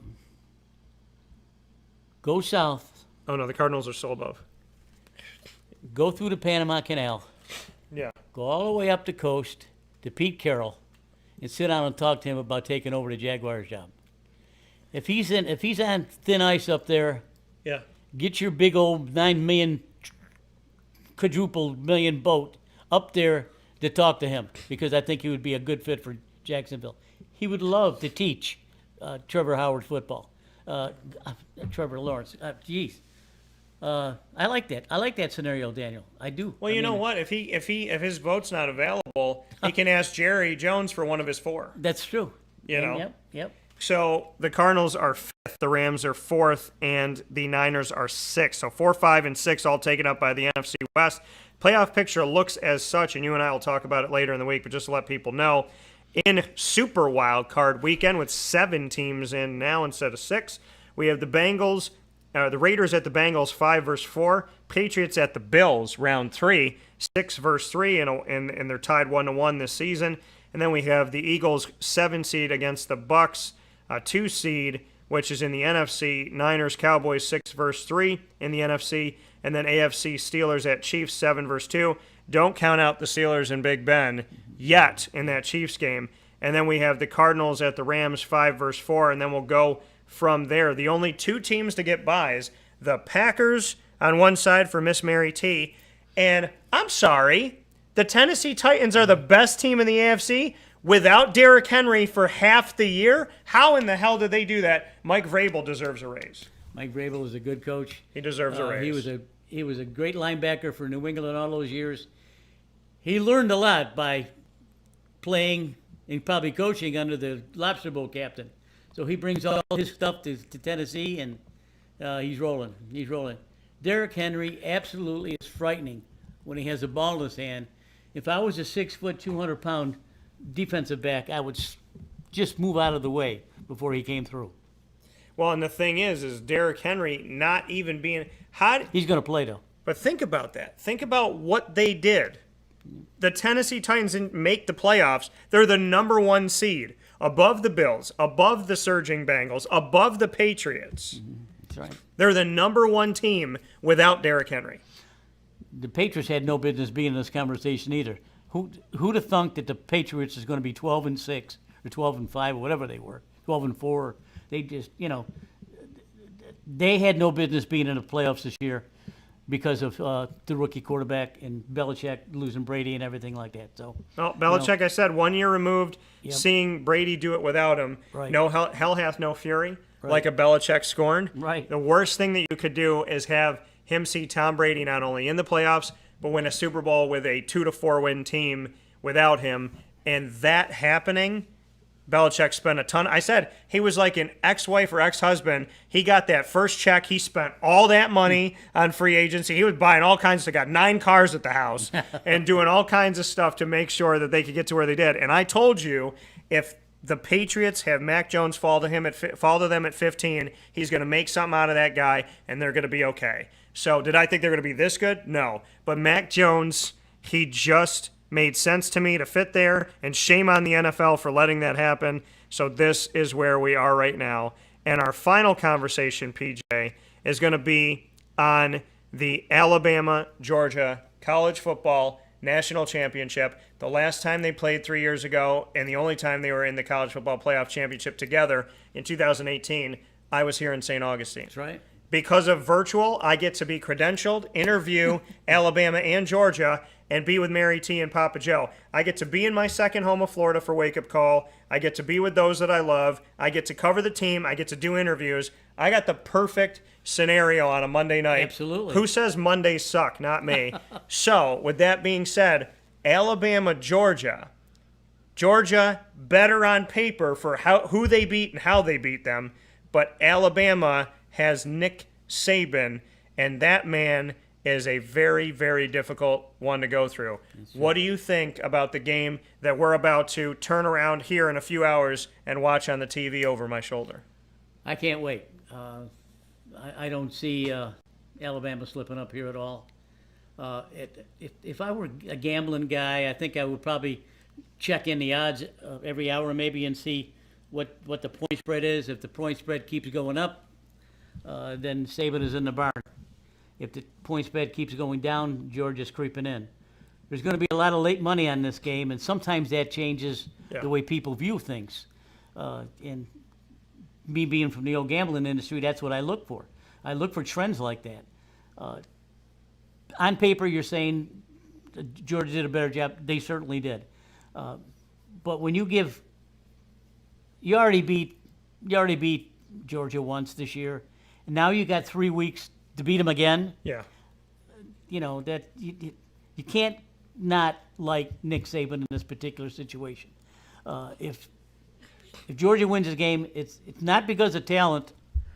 It's not because Kirby Smart out-thunk Nick Saban. I think I got to look at it this way. Nick Saban made a mistake here and there. If Georgia takes advantage of it, fine. You know, but this kid, this young kid, Bryce Young, as a freshman playing for the best team in the country. He's so soft-spoken, too. He's so calm. Yes. He's like very so calm. cool and collected, and he's like, this is his first year as like the outright starter. And like fourth, was it 42 touchdowns and 6 interceptions, something ridiculous like that? He's a remarkable player. And they lose their best wide receiver, Mechie, who went down with a bad knee. But, you know, Nick Saban, all you got to do is look at his recruiting classes. You can see what he recruits. I know if people are going to say, Papa J, I don't want to hear this junk anymore, but I'm going to tell you again. You're going to watch two teams tonight that play fast with the football. Yeah. Fast, I mean they play quick. They play fast. Fast because they have the kind of players that do that. Not only on offense, but on defensive too. You're going to see so many players move so fast to the ball and away from the ball, it's going to boggle your mind. So if you're a football aficionado, watch these two teams play, and you're going to see what it's all about with the SEC football. I know, Papa J, I'm tired of hearing all that junk. I don't want to hear any more of that junk. Well, you know, you got to beat them on the field, people. Truth you know, is truth. Michigan, Ohio State, Oklahoma, I don't care who it is. You got to beat them on the field. And if you don't beat them on the field, I'm going to keep woofing like this. 46 touchdowns, 5 interceptions is the official numbers for Bryce Young. 4,503 yards, 67.6% completion percentage. Attempted almost 500 passes coming into this game with 331 completions. That's remarkable. The man is insane. Remarkable. And how about this? Alabama has allowed him to get sacked 35 times this year. Yeah. And he's still rocking and rolling. So, with that being said, this game going to be good tonight. Georgia Bulldogs, Alabama Crimson Tide. And, Michael, we will give our prediction for the NFL playoff games this Thursday when PJ joins us here. And Michael said national title will be close, but I think it's Georgia's year. Saban always seems to have his team ready and pull it out by the end. My prediction, Alabama 27, Georgia 24. I am going with Alabama. I believe I said 27-21. What are your thoughts? Now the spread is 2.5 in favor of Georgia, so minus 2.5 for them. The over/under is 52. I think that the over and under is too low. I think that both teams will score. And if Bryce Young gets going early, he has so many wide receivers, so many weapons out there that All-American goes down in Mechie. They bring another guy in, and he flies all over the field. Yeah, Jameson I think that Alabama is just too good to stop. And this kid's not going to make any mistakes. He's very clever with the ball. He moves in the pocket the way Aaron Rodgers does. He moves up, size a little bit, back and forth. Yeah. And if he has to run, he runs. But he's they're going to have to keep him. They're going to have to keep him under control. I wouldn't be surprised if Kirby Smart maybe says middle linebacker said, "You're going to key on him. You're not going to play the rest of the game. You follow him around the field." That's all there is to it. Stetson Bennett on the other side from Bryce Young, Georgia's quarterback, a preferred walk-on who became the starter at Georgia. So a lot of great stuff coming up. And speaking of great stuff coming up, my Q&As with Alabama and Georgia will be coming up today on Facebook at Wake Up Call DT, Twitter at Call DT, Instagram at Wake Up Call _DT, and on youtube.com/Wake Up Call DT. So if you want to see my conversations with the two teams that are in this year's national championship, check it out. And I very much appreciate everybody tuning in. One final note here for PJ and I and for the show. You can tune in live to Wake Up Call with Dan Tortora every Monday through Friday from 9 a.m. to 11 a.m. Eastern Time on youtube.com, facebook.com, and mixlr.com, all /Wake Up Call DT, as well as on facebook.com /LiveNowDT and on wakeupcalldt.com. Once the shows go live, you can check the archive on Stitcher, Spotify, MixLR, YouTube, iTunes, and Apple Podcasts, iHeartRadio, TuneIn, and Podbean by searching Wake Up Call with Dan Tortora, or one word, Wake Up Call DT. And, of course, a proud thanks to all of our Central and Upstate New York partners, Cafe Cubal, Carvel DeWitt, the Wildcat Sports Pub, Mon Pa's Kettle Corn and Popcorn Factory. Mon Pa's, you can order from them in any one of the 50 states, including the Sunshine State, by going to maandpazpopcorn.com, and they'll deliver the great kettle corn that we love right to your doorstep, including their old-fashioned caramel corn that my grandma loved, G-Mama, and their buttered popcorn that you love as well. Avicoli's, Progressive Dental, Canine Camp Dog Daycare, Chick-fil-A Cicero and Chick-fil-A Clay, Canine Campground Dog Boarding, Pizza Man, Lemoyne Dolphins, PB&J's Lunchbox, Honda City of Liverpool, Victory Sports Medicine and Orthopedics, and the home of my chicken and waffles, Mother's Cupboard. Wake Up Call with Dan Tortora is also the proud multimedia marketing partner of your Lemoyne College Dolphins. What about Mary?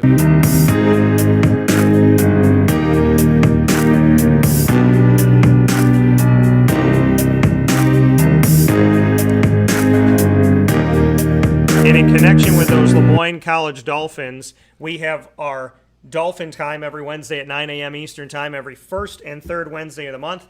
AD and DT with Athletics Director Bob Beretta and myself, Dan Tortora, with new episodes. And every second and fourth Wednesday, the Dolphin Dive dives into student athletes, coaches, and staff members of Lemoyne telling their stories, where you'll only find right here exclusively on Wake Up Call in the way that we do it in our multimedia marketing partnership. It spins up all the time in Central New York and beyond. Find out more information at LemoyneDolphins.com and get our show archived by going to youtube.com /Wake Up Call DT and by also going to the Lemoyne tab on wakeupcalldt.com. And as PJ just said, what about these guys?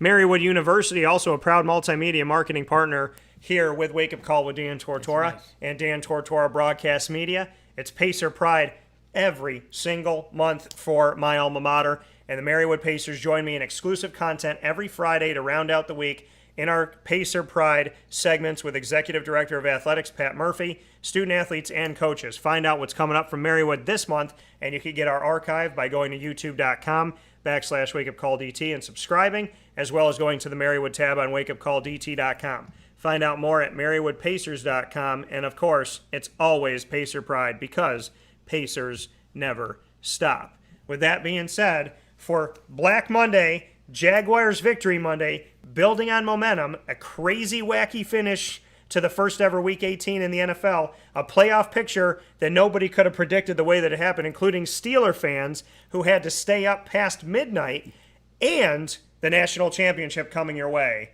We brought you the pigskin, and we appreciate you. From the Cafe Cubal Studios, the best in the biz, Papa Joe. I am tired. I am tired of talking. And you don't have to do this every day. I don't know how you do it. You're amazing. So that coming from Papa Joe, as always, PJ, we appreciate you. We got a game to watch. Yeah, we do. Yeah. We'll talk with you all soon. God bless. No stress. Do your best.